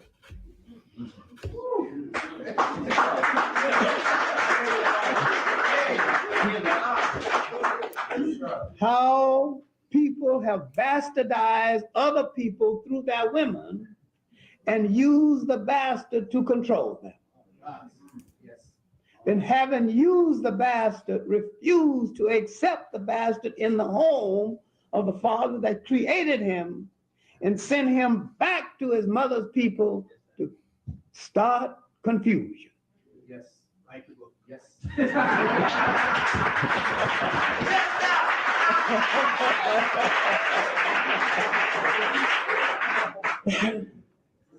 When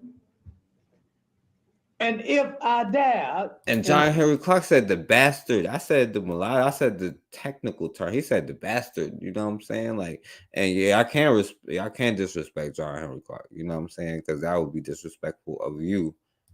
Somebody gonna have to give me a bodyguard 24 hours a day if I ever did. I'm good. I'm just a regular person. I would have to write about how they literally destroyed the Haitian Revolution. Among others. How the mulatto generals, sons and daughters of the French black mothers and French fathers betrayed the Haitian Revolution and went over to the French against Toussaint Louverture. I'm shocked. It's 1893. And it's 1801. I can't believe who that. hated both blacks and mulattoes, called Rochambeau. No He's way. going to teach you the mulattoes a lesson. That I hate you just as much as I hate the blackest of the blacks. So he gave a gala party for the wives of the mulatto generals. At the end of the party, he said, I have some presents for All right, you, because it's lady. 5 minutes, and you all know the story of Russian, but I played this before. So. And Christophe, one of the last of the powerful of the three generals, mentioned it in passing. One of the last of the mulatto governors, Pétain, when they were arguing about democracy or dictatorship, Christophe had a dictatorship, but everybody was fed and going to school and doing well. And Pétain had another part of the island that was called a democracy, modeled after Europe, but everybody was starving over there. And when he faced Christophe, he said that if the French, Christophe had been a stable boy and head waiter in the French inn, also fought in the American Revolution, but that's another story. But when he faced Christophe, he said, if the French had killed you, I wouldn't have you to contend with. And Christophe's answer was classic.